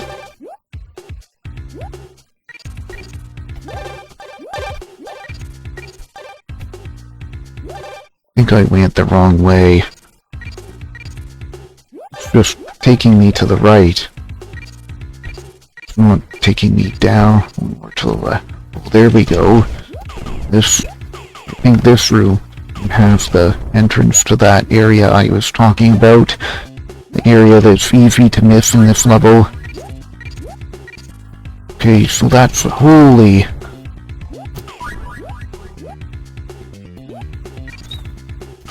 No wonder it's easy to miss. It's guarded by that turret.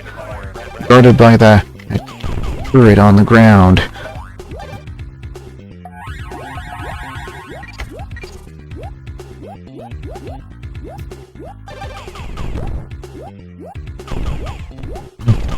Yeah, it would be a good idea to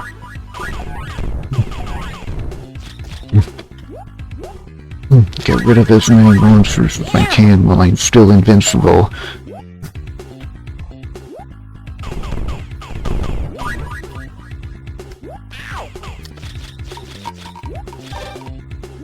Oh yeah, these things bounce all over the place, and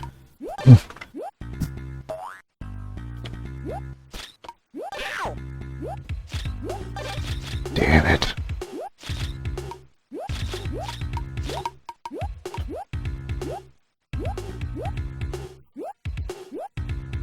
I don't know if it's possible to make a platformer with smooth scrolling like on the DOS port of SDL3.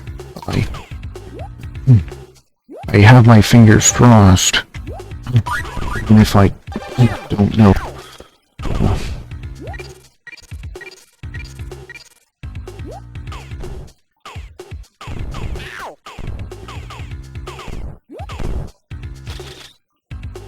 Oh my gosh.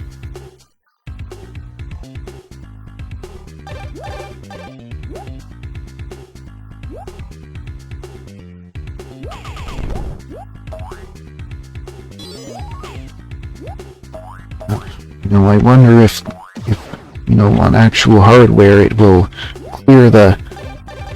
I wonder if it's different on actual DOS hardware.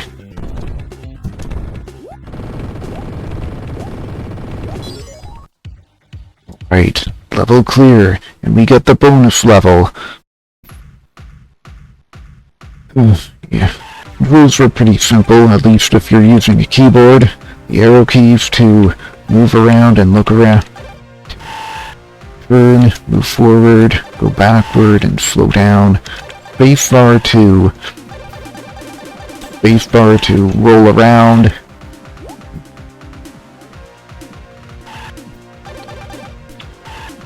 Yeah, you don't want to hit those X signs because that means you leave the level without getting an extra life.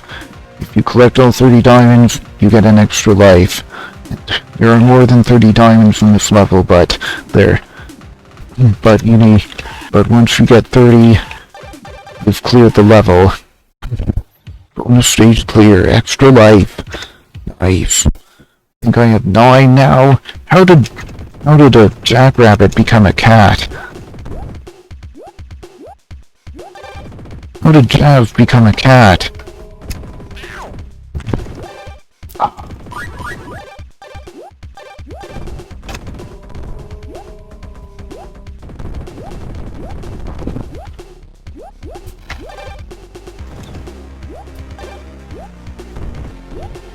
Come on. I would like that guy to respawn so that I can kill him.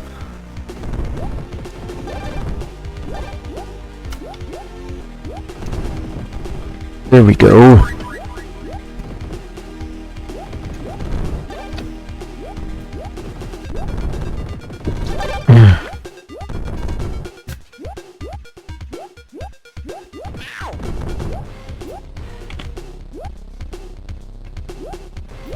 Remember that, you know, this is with the era when PCs had a turbo button that you could press to,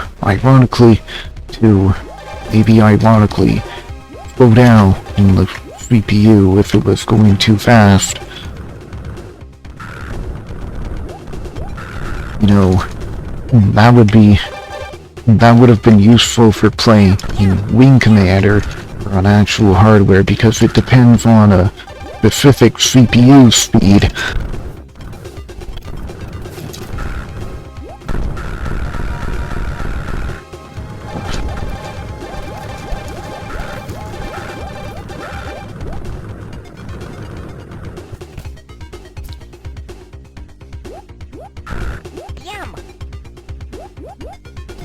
You know, I wonder if there's another one of those easily missable rooms.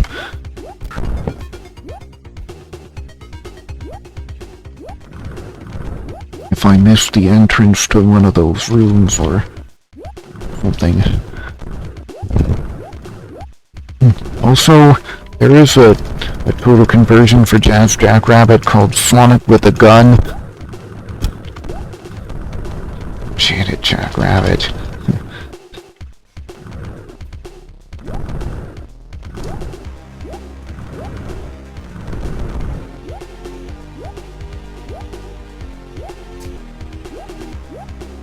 Sonic with the Gun is a total conversion for Jazz Jackrabbit, and it adds all the... It adds Sonic levels, Sonic enemy, some of the Sonic enemies, and it or at least Jazz Jackrabbitified versions of those Sonic enemies.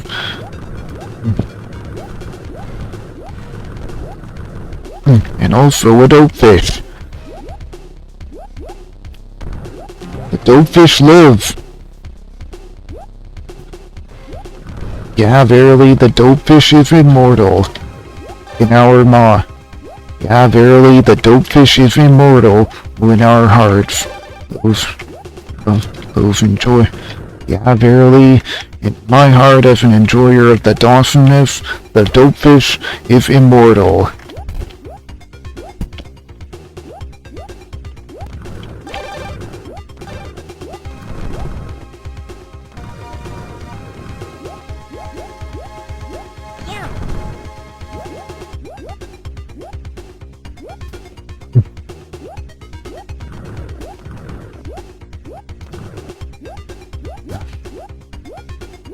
Oh, come on. Well, I guess it's no use, Stewie. It's no use.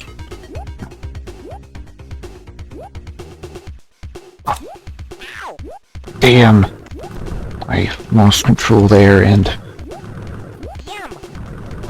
just scratch an itch and I...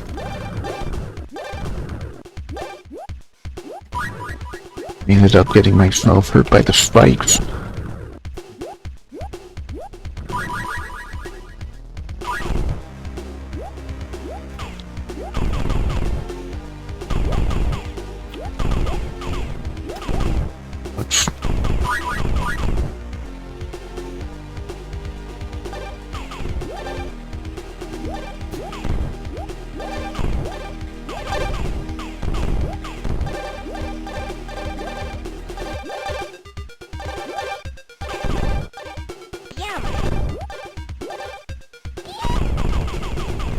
Woo! We're on the hoverboard now.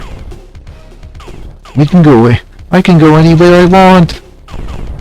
Freedom. Oh, there's nothing like sweet, sweet freedom, baby.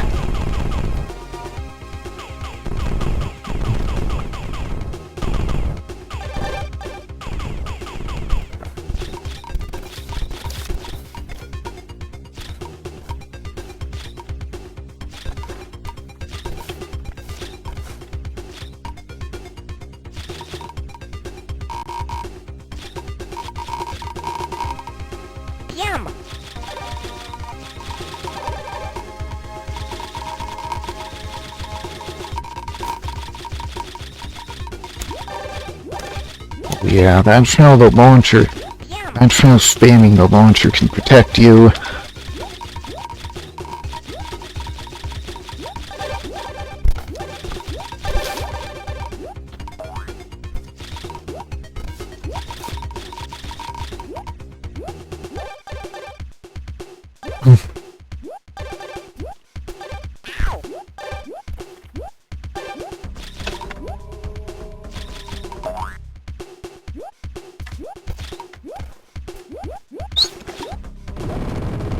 Okay, 95% enemy, 100% items. So, you know, as a kid, I only had the shareware versions of these games, and what else would you do with the shareware version of these games other than play the other? If you had, you know, a whole bunch of shareware games and you didn't have much talk, and I did what I think any kid would with a pack of MS-DOS shareware games. I just play through it repeatedly. You find all the secrets, find all the bonus items in whatever little of the shareware, and just get as much out of the shareware that I can. shareware isn't really dead, but, some games have free demos that you can try, that you can download and try on Steam, but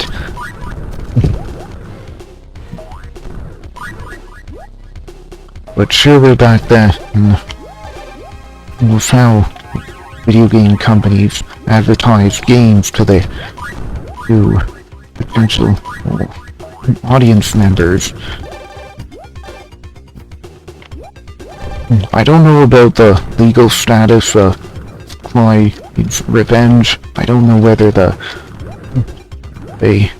on the sites that you can find it for download, they claim that the author, the original developers released it for free, but I don't really see anything to back that claim up.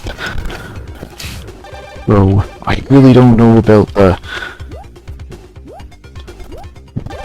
legal status of those games. On the DOSGames.com website, it says that Clyde's Revenge is not freeware, it's shareware, but it was discontinued.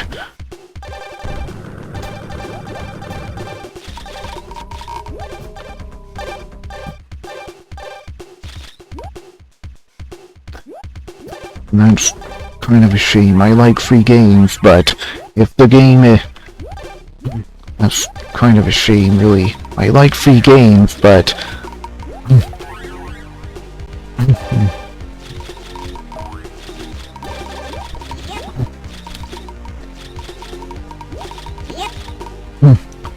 speaking of free games, are there any free games? Really, there are free games on modern consoles. Well, maybe not modern Nintendo consoles, but maybe PlayStation and Xbox.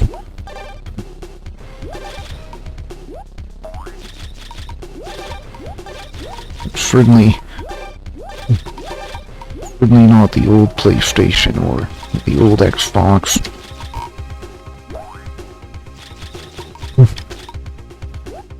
I'm glad that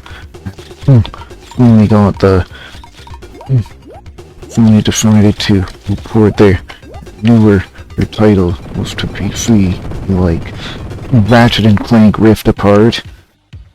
Makes me hope that, although that there's more on the way, but given what PlayStation put out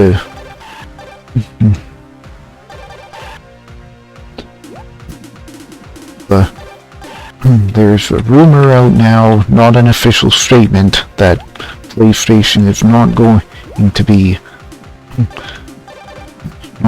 releasing on PC anymore. And I saw a YouTube video from Real Life Fake Wizard that PC releases are not financially viable for them, that they'll only make 10% or 5 to 10% of what they make from PlayStation sales from PC.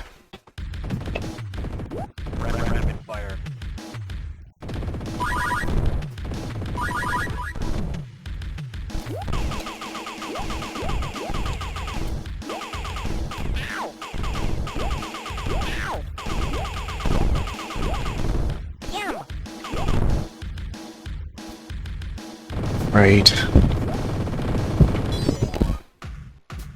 Jazz Jackrabbit. Jazz's adventures are just starting. Right now, the hideously dorky Devon Shell is constructing twin mega battleships to blow up Jazz's home planet, Curtis. Eva, your long awaits. Take your time, Jazz. Let's not keep her waiting. Oh, a new high score, huh?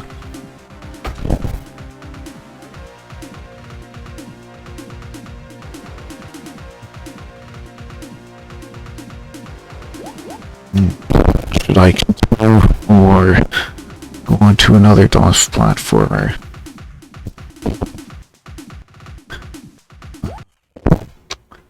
You know what, I think I'll go to another DOS platformer. Maybe Hocus Pocus or Duke Nukem 2. Hocus Pocus it is.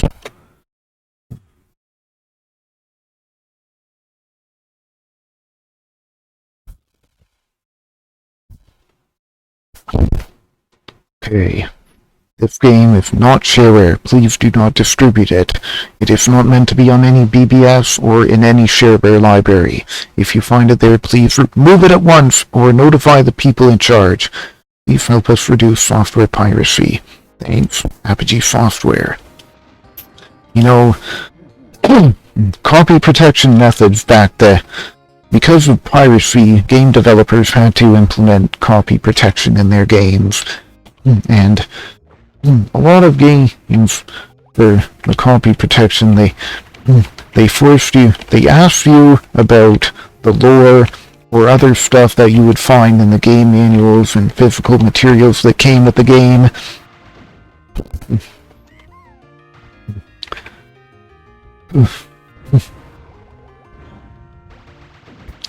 Okay, I definitely need to turn the volume up. Because this game is rather quiet.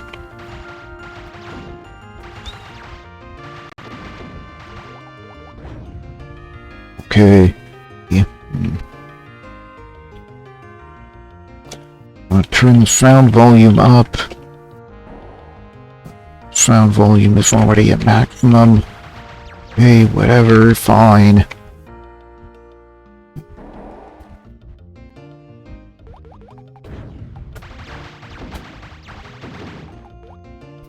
And also, PlayStation loses a bit of money. Loses a tiny bit of money to Valve's 30% commission. So when Sony releases games on Steam, they lose 30% of their income on Steam to the Steam commission.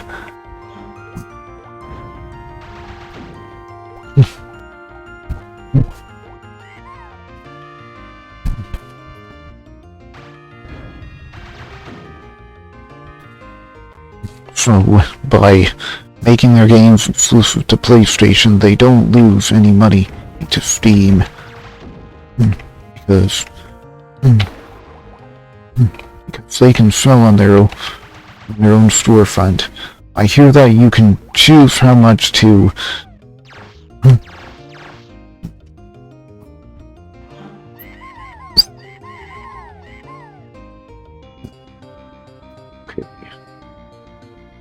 Time, treasures. I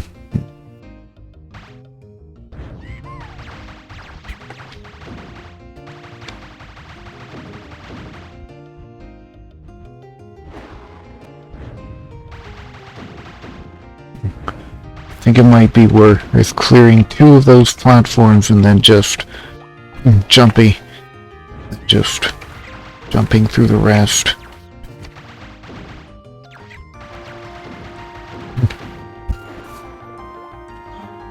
You know, a speedrun challenge for a game would be pretty interesting for December. You had Jogress's high score challenge for December.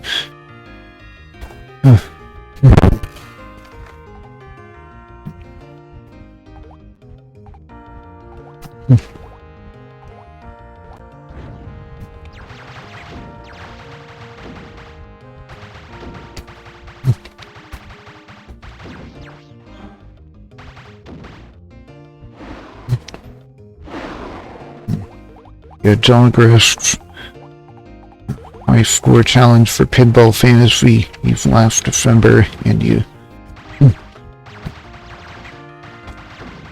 I'm thinking maybe a speedrun challenge for a game like this would be pretty interesting. It would also be pretty interesting. We would only be comparing runs between participants in the challenges, and not world records or anything. Hope you found the treasure room containing the golden goblets. You should have found it by now. Well, it took me a bit to find that one, but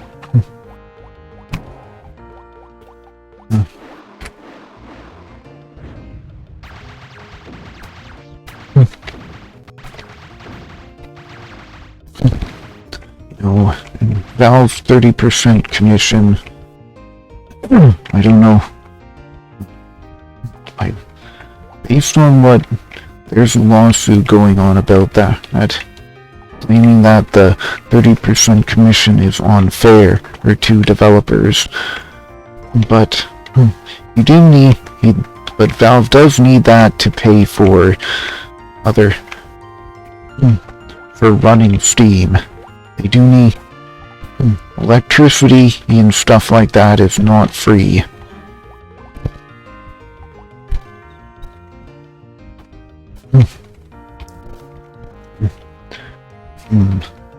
Just, well, you may be able to run a computer on solar panels, but you cannot run a storefront. You cannot run a digital or video game storefront with tens of thousands of video games on solar power. Alright. Also, Hocus Pocus, this is by Moonlight Software, the same studio that made Clyde's Adventure and Clyde's Revenge. Even the Steam reviews talk about Clyde's Adventure and Clyde's Revenge.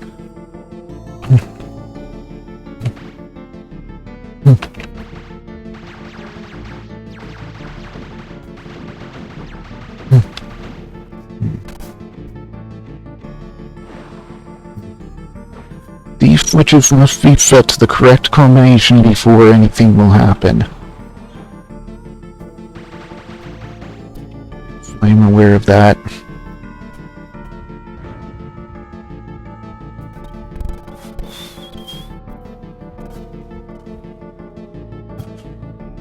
I forget where I know that there's a third...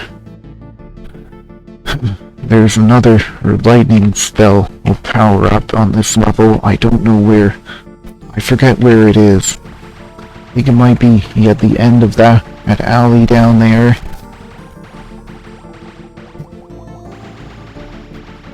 A lot of DOS gamer, a lot of people who play DOS games played Alley Cat. I'm unfortunately not one of those people who got to experience Alley Cat.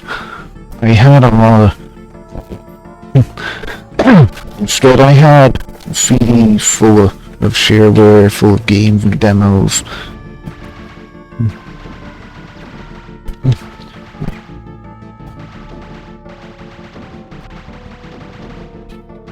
Oh man, I remember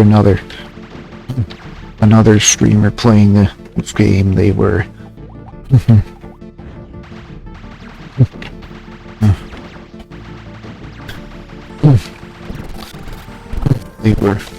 they had a really hard time with it. Then again, they were playing on the hard mode, which increases enemy hit points and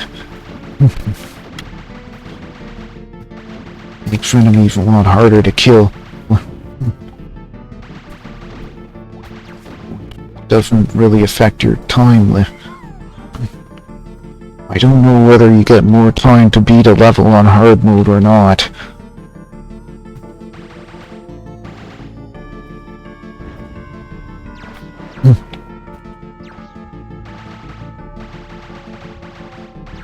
And that stained glass window with the rose on it, that's definitely something I remember from my childhood. It's the thing I remember the most from Hocus Pocus. In fact, I almost forgot about Hocus Pocus.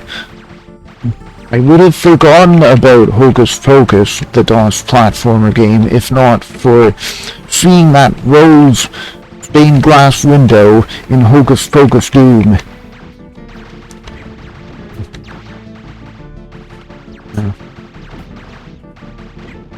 And you know,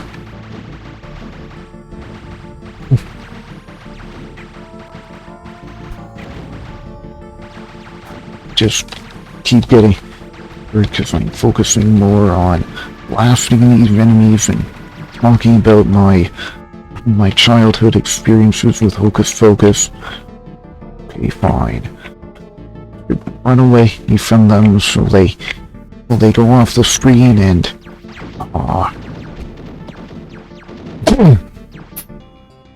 sorry for bumping the microphone.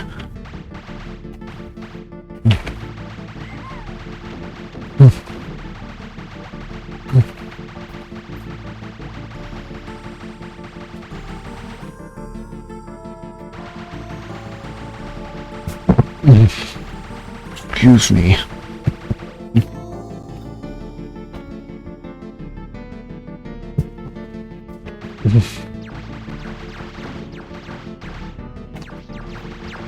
Oh man. It would be nice if I could shoot down at them from above, but nope. That is not a feature of this game.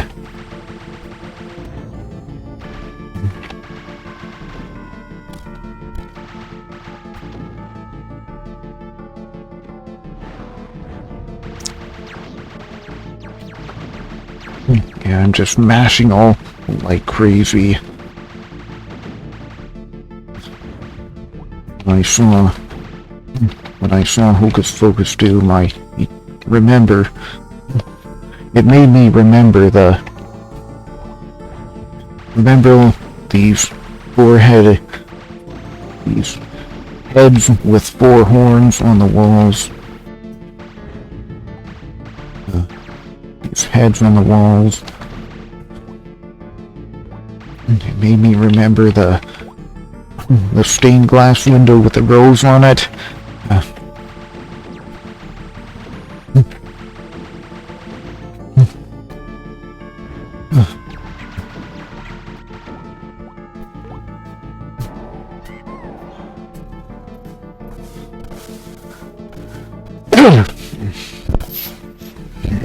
Oh man.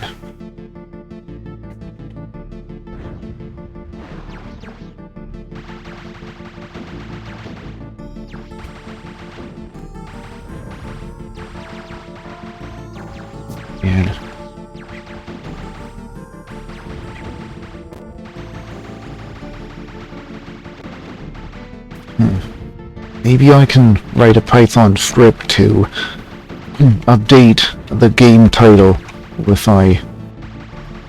maybe I can write a Python script to update a game title based on the name of the window.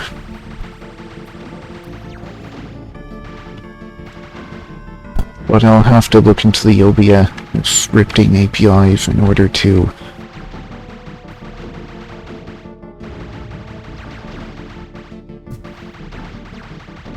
do anything.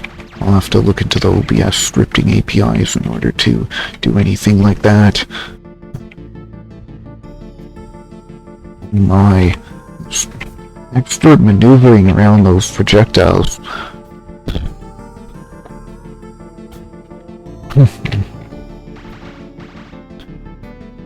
Yeah, and after I think I got all the treasures.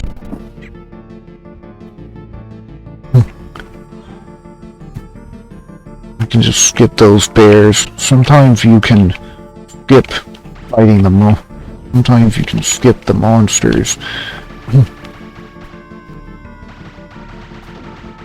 16% health, and sometimes it's worth skipping the monsters if it saves you time, because on the harder difficulties and the later levels, it gets really hard to 67 years to grow this beard. 67 again!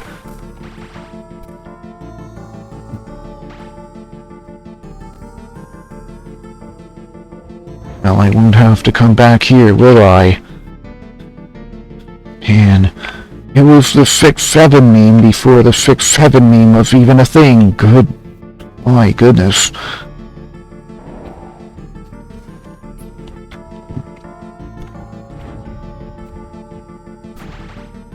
It was the 6-7 meme before the 6-7 meme was even a thing. Like, this game came out back in 1994, the same year as Wing Commander 3. Same year Wing Commander 3 came out. Oh my goodness. Abandoned level and restart because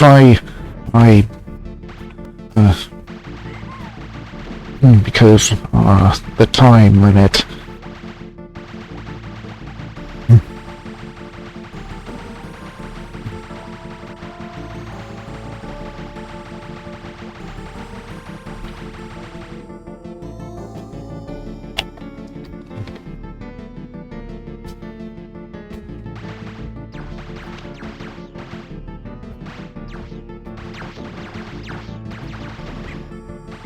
Don't know if I'm unknowingly entering in cheat codes, but I'm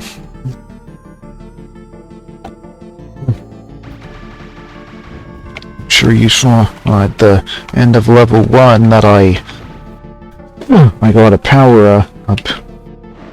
I got some kind of power up for rapid fire. I don't know if I entered a cheat code unknowingly, but I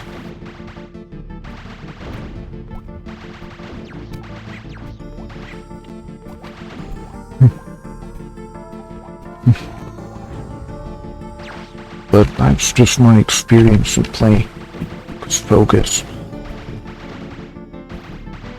I remember when games had actual cheat codes in them.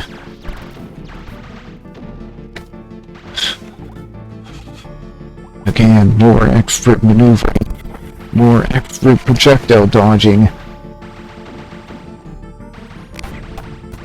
Oh man, I was thinking I'd be able to get around them without having to kill them, but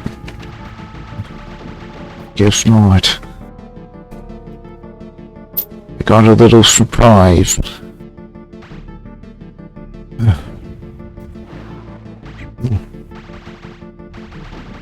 Could have jumped.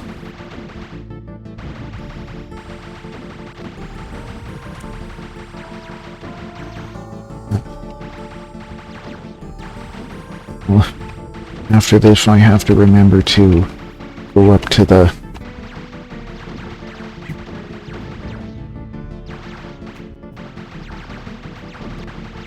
I have to remember to use the gold key.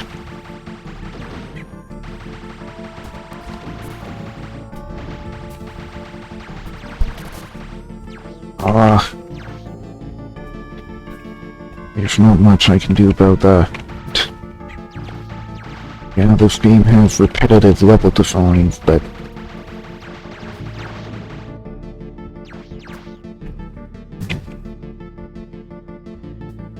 at least I can outrun, though.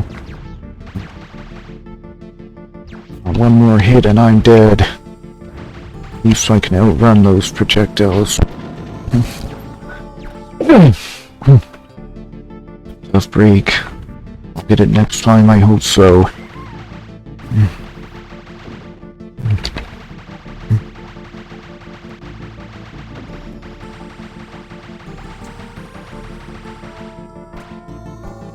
I want to clear this out so that I don't have to worry about those bears later on.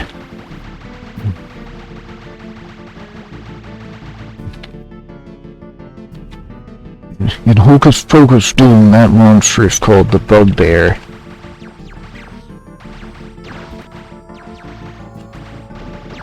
And the thing about the Hocus Pocus and the palette,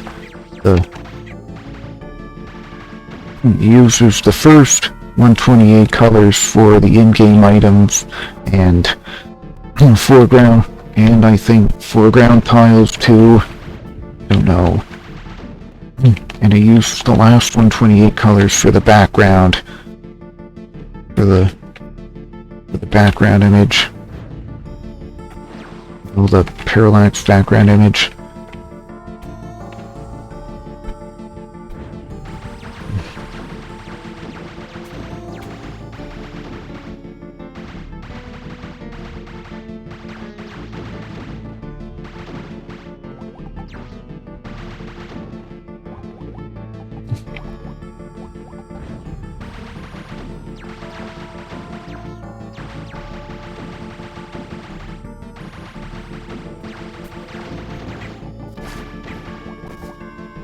Man. I'm taking a lot of hits.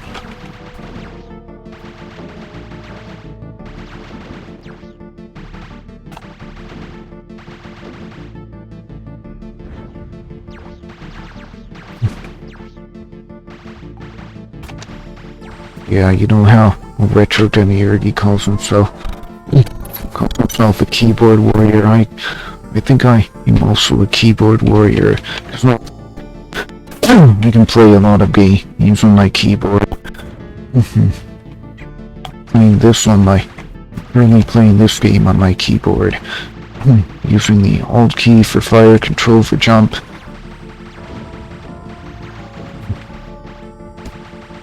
You can set up this game to the Gravis gamepad, but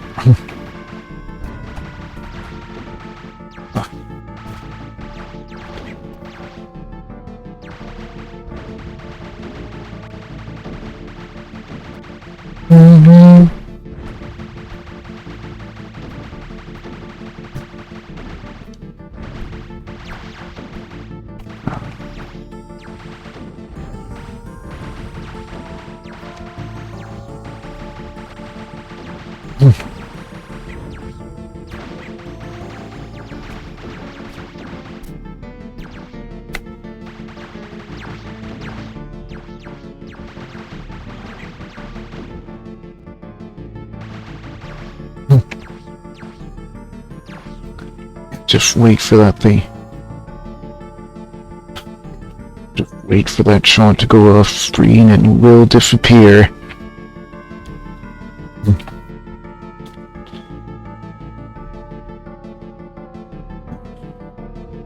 Tip.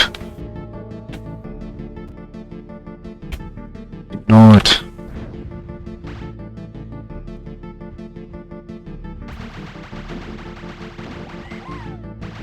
If this was Vinyl Goddess from Mars, they would turn towards me as soon as he landed on that platform. I think there's health potion pickups in here. Yes, there is.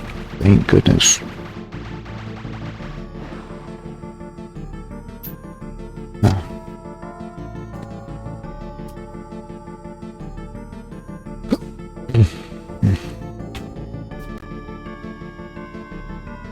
I want to grab those other...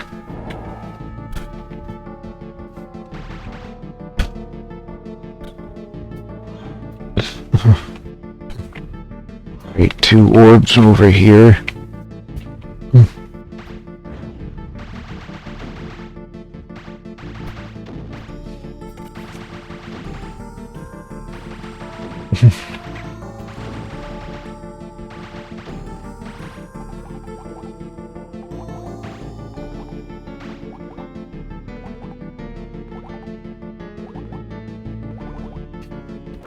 "67 years to grow this beard." Imagine that! The 6-7 meme. Before the 6-7 meme was even a thing.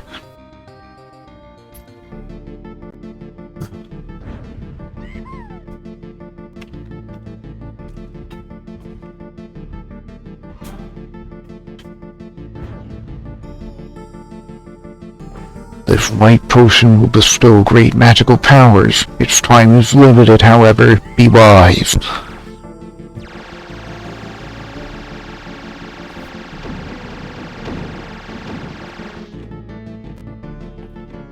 Forget the combination here.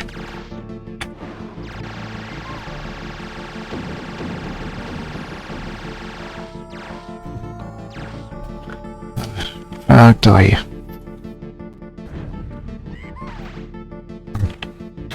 don't think so, man.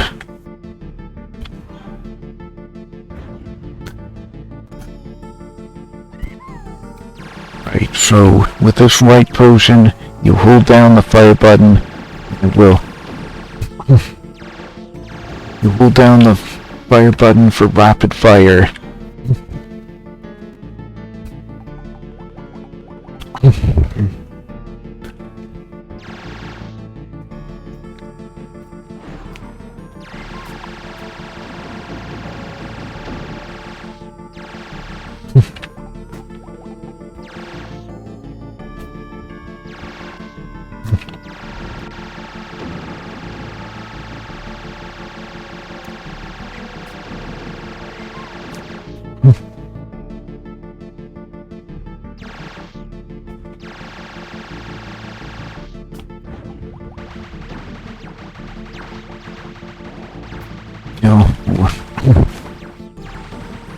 I hear that Donspa, you said that Donspa's pure, or is,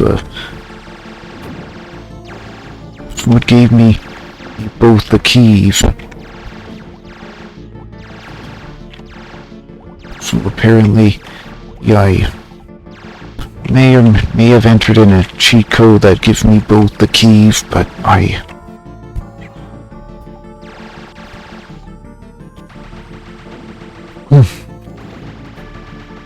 really didn't want to use the cheats. I think there's also a trainer, or that this game also comes with a trainer, focustr.exe. I think it might be a TSR program.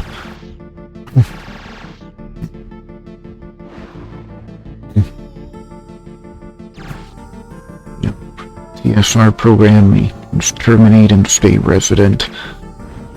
And the TSR programs were used for input, for Asian text input, or disabling the vertical axis on the mouse. Disabling the vertical axis for the mouse would be useful for Doom.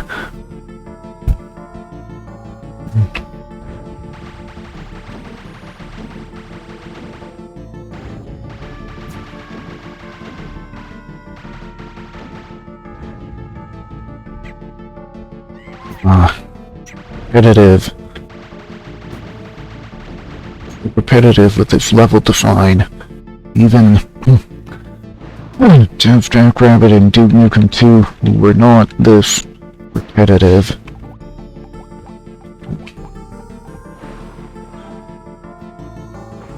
Did you know that there is a hidden crystal in this level? You must find it.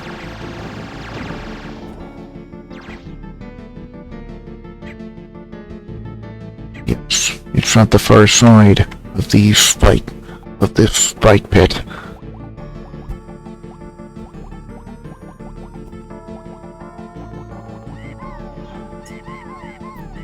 Yeah, and I hear that his wahoo sound is also used in Klonoa.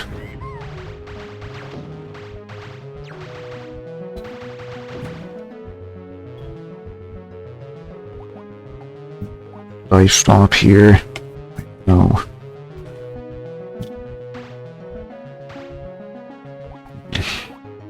I don't really feel like stopping right now.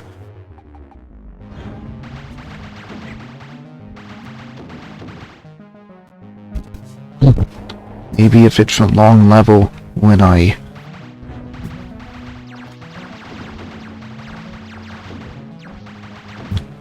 Maybe if it's a long level that I die on, I have to get back to the start as a result.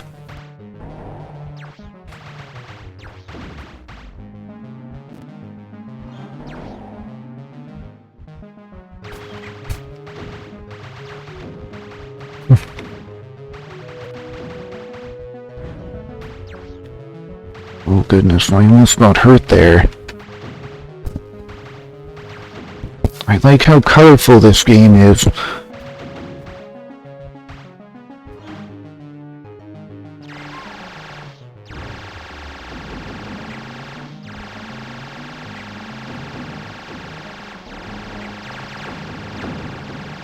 And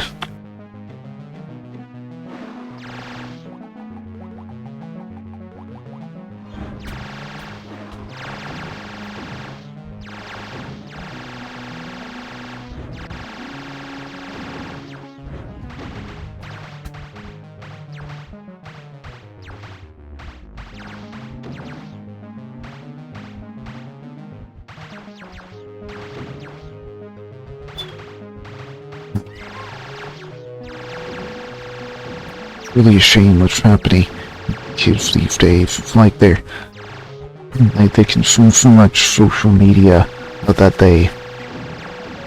their brains end up being rotten and unable to focus on something because of how addicted they are to social media.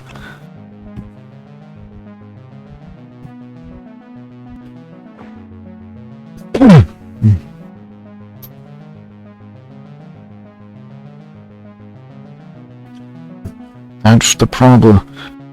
I hear that's the problem with Generation Alpha. They just can't focus on one thing for a prolonged period of time. And they need to, if they're actually going to learn something, they need to be able to focus on it for a prolonged period of time. So you have found the hidden passage, you have done well, but nothing can prepare you for the dangers that follow. But nothing can prepare you for the dangers that follow. Man.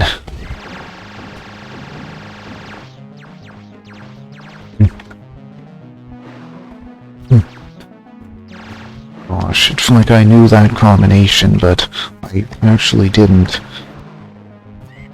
know the combination.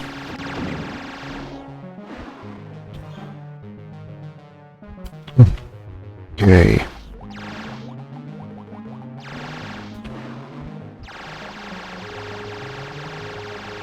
Just so I don't hit my head on the spikes.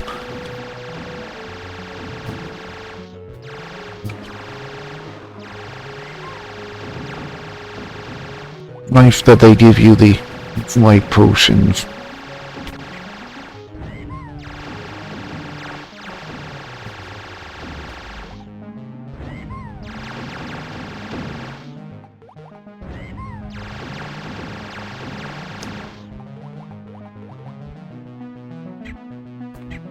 Yes. I may not be able to survive this level.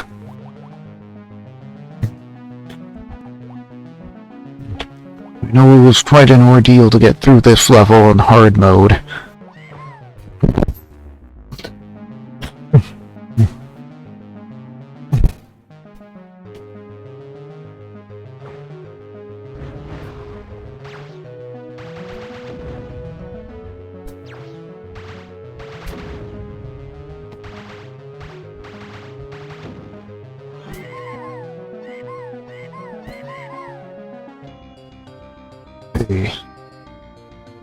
I got all the treasures within the time limit.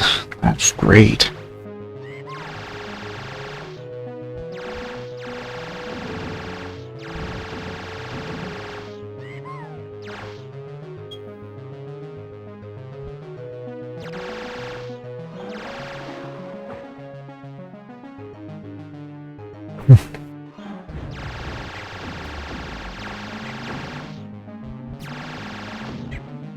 Oh goodness.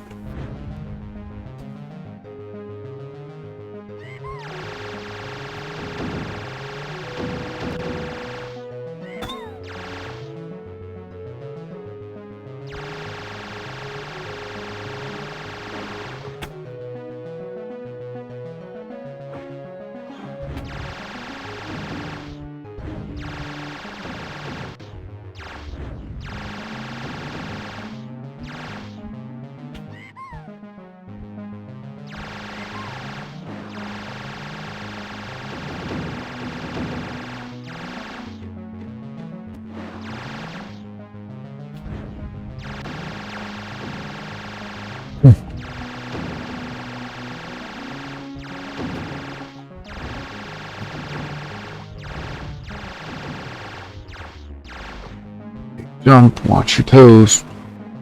Right. Yeah, I already know that the one on the left is a spike pit trap. The developers could have decided to lock you, but they didn't.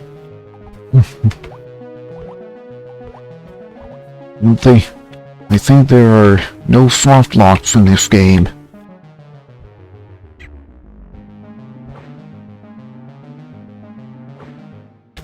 You found my secret treasure room!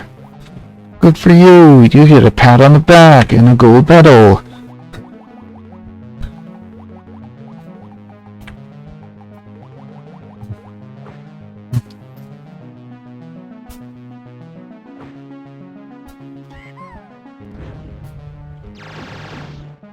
I'd rather leave the other one, too.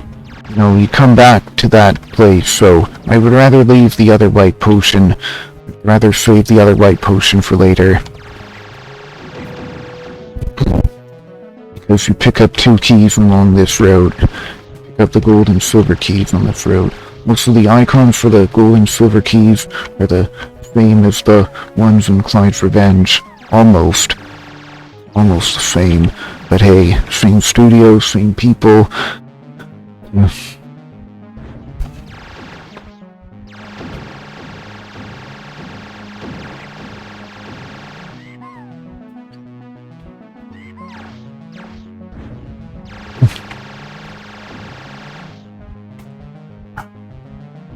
Alright.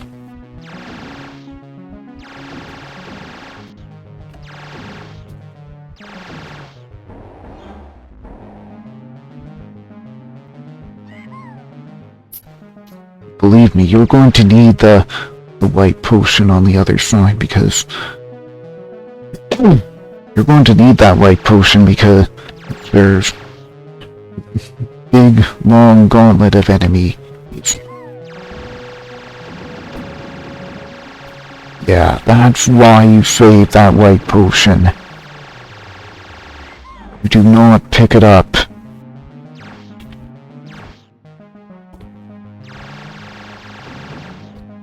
I'm worried that I might not jump far enough to make it to the other side.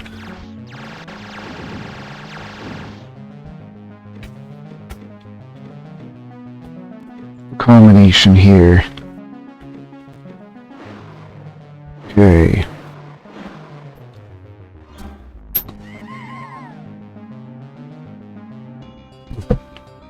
Okay, 227 out of 350. And all 140 treasures.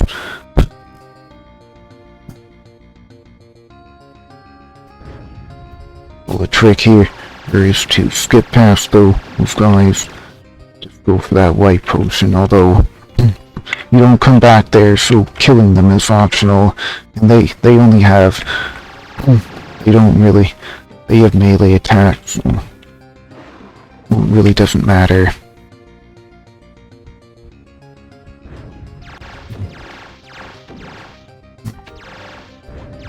Oh man.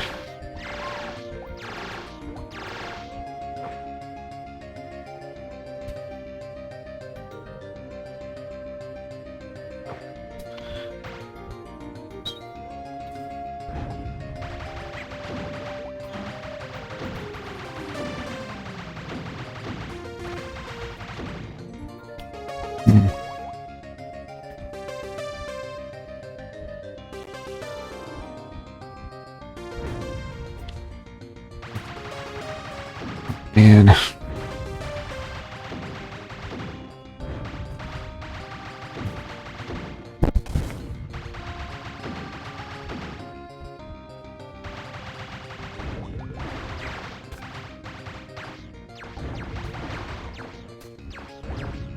I'm just gonna skip those guys. I don't think I...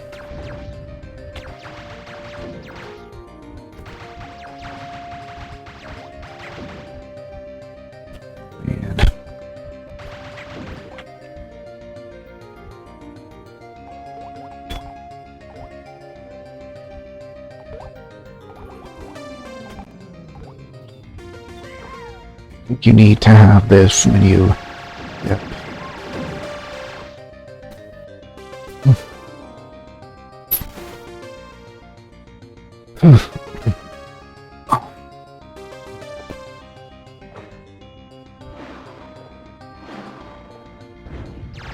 Man.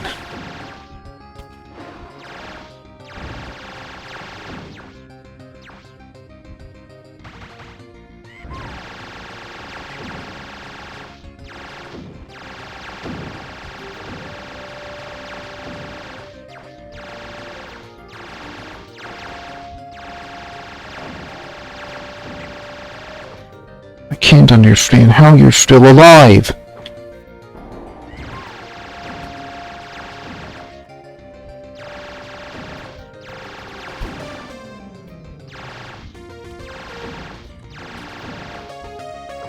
Just can't understand it at all. You should be toast by now. Speaking of toast, I wanted to put You want to make 2 slices of solid bread today. Do you really have what it takes?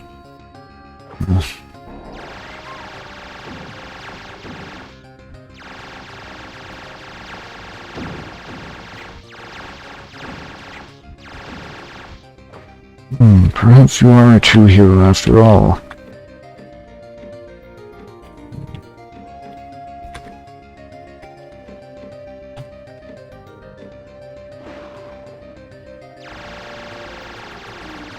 Spin around. Oh, come on.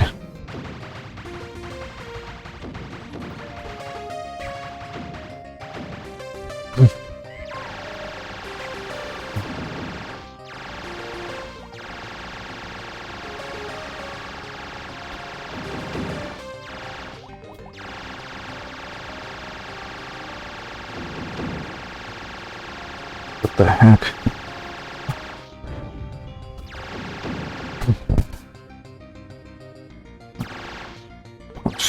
I had to pause the game for a few seconds. Something was bothering me.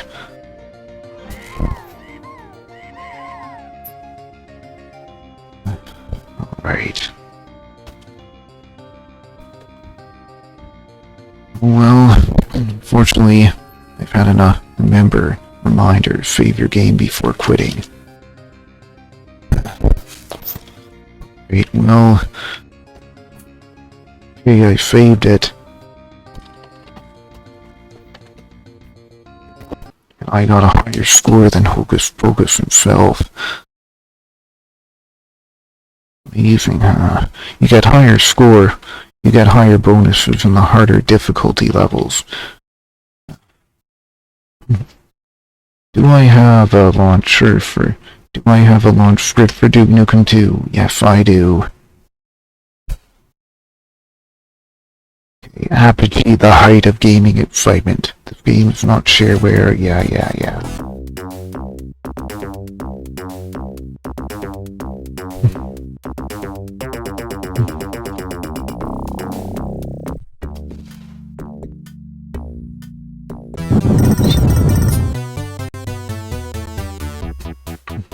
Okay, turn down the volume on this.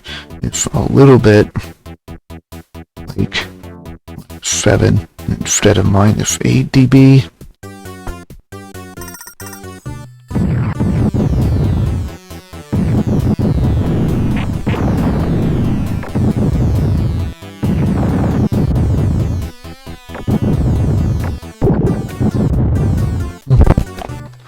Yeah, and this is the original Duke Nukem 2 game. Duke Nukem 2 stole a lot of things from other games. Like it stole those tiles from Alien 3 for Amiga, I think. It stole a heck of a lot from Turrican and then Turrican 2.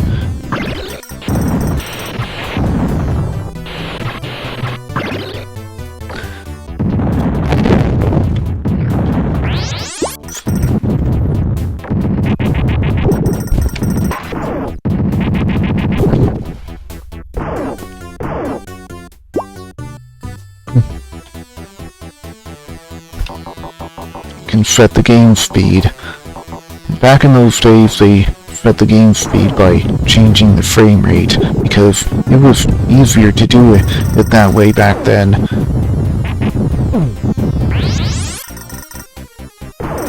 Like, I think they just changed the number on the PIT, which is the timer that a lot of DOS games used to.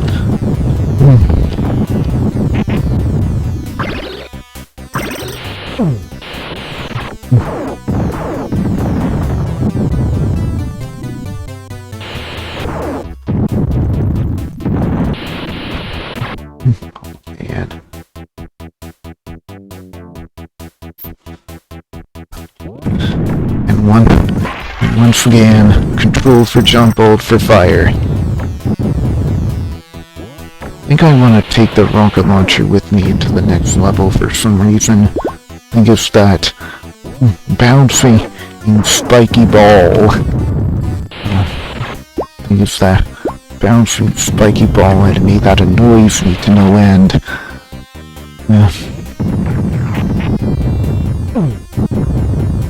Oh my goodness.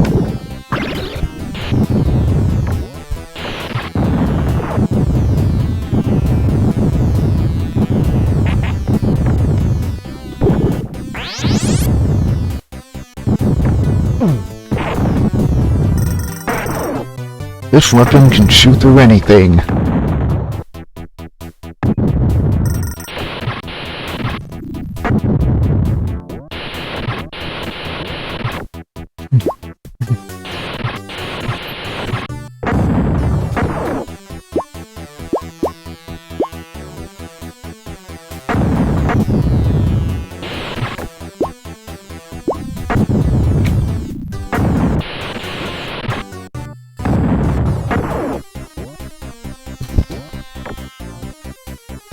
Any weapon other than the basic weapon can destroy the turrets.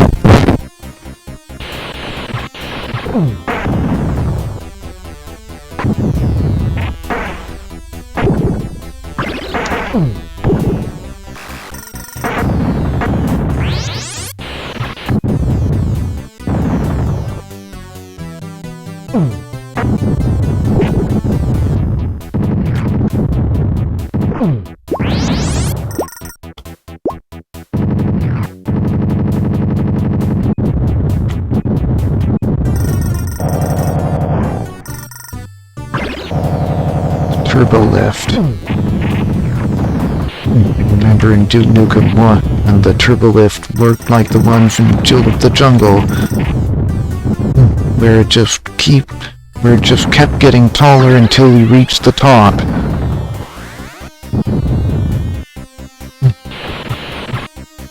Now to shoot out all those cameras.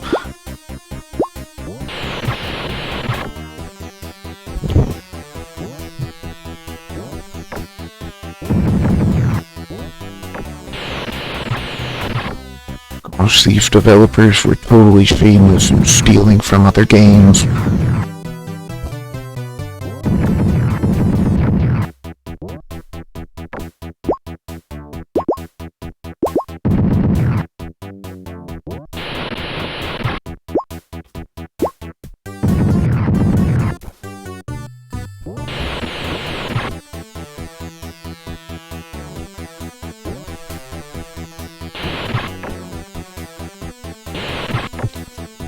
I thought I had more security cameras to destroy, but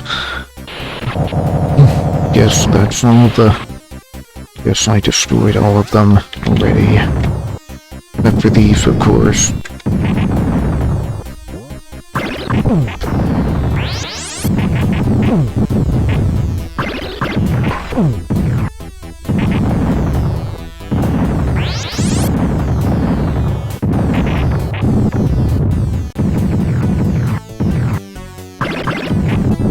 When Duke Nukem 2 uses 16 color palette, even in VGA mode.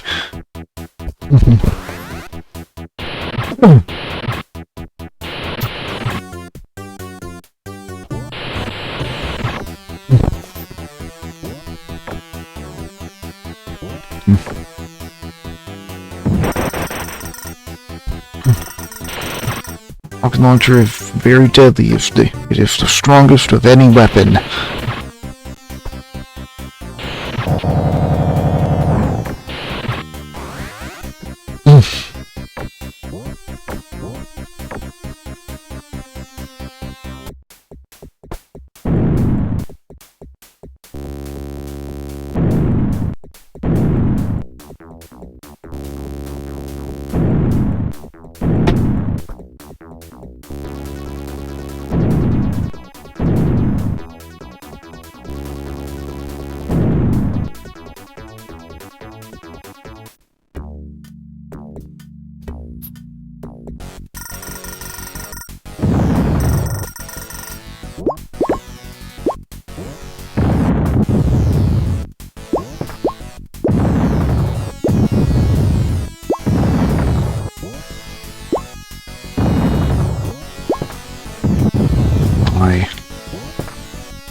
Man,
one of those.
Oh yeah, Duke Nukem 2 stole the thruster flames and the thruster jets from Turrican 1.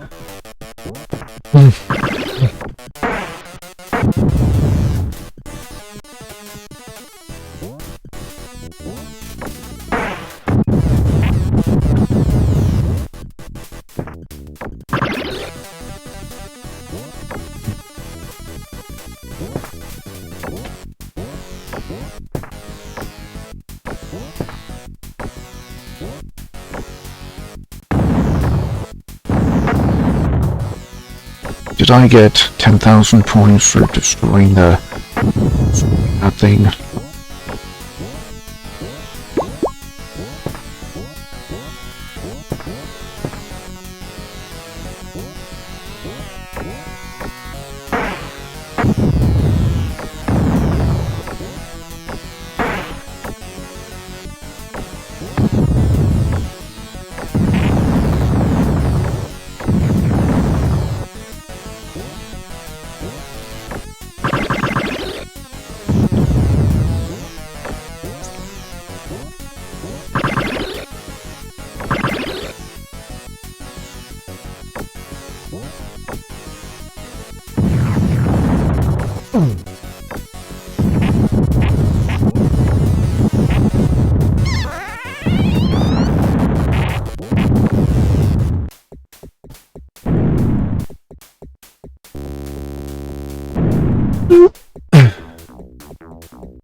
So just secret bonus 3.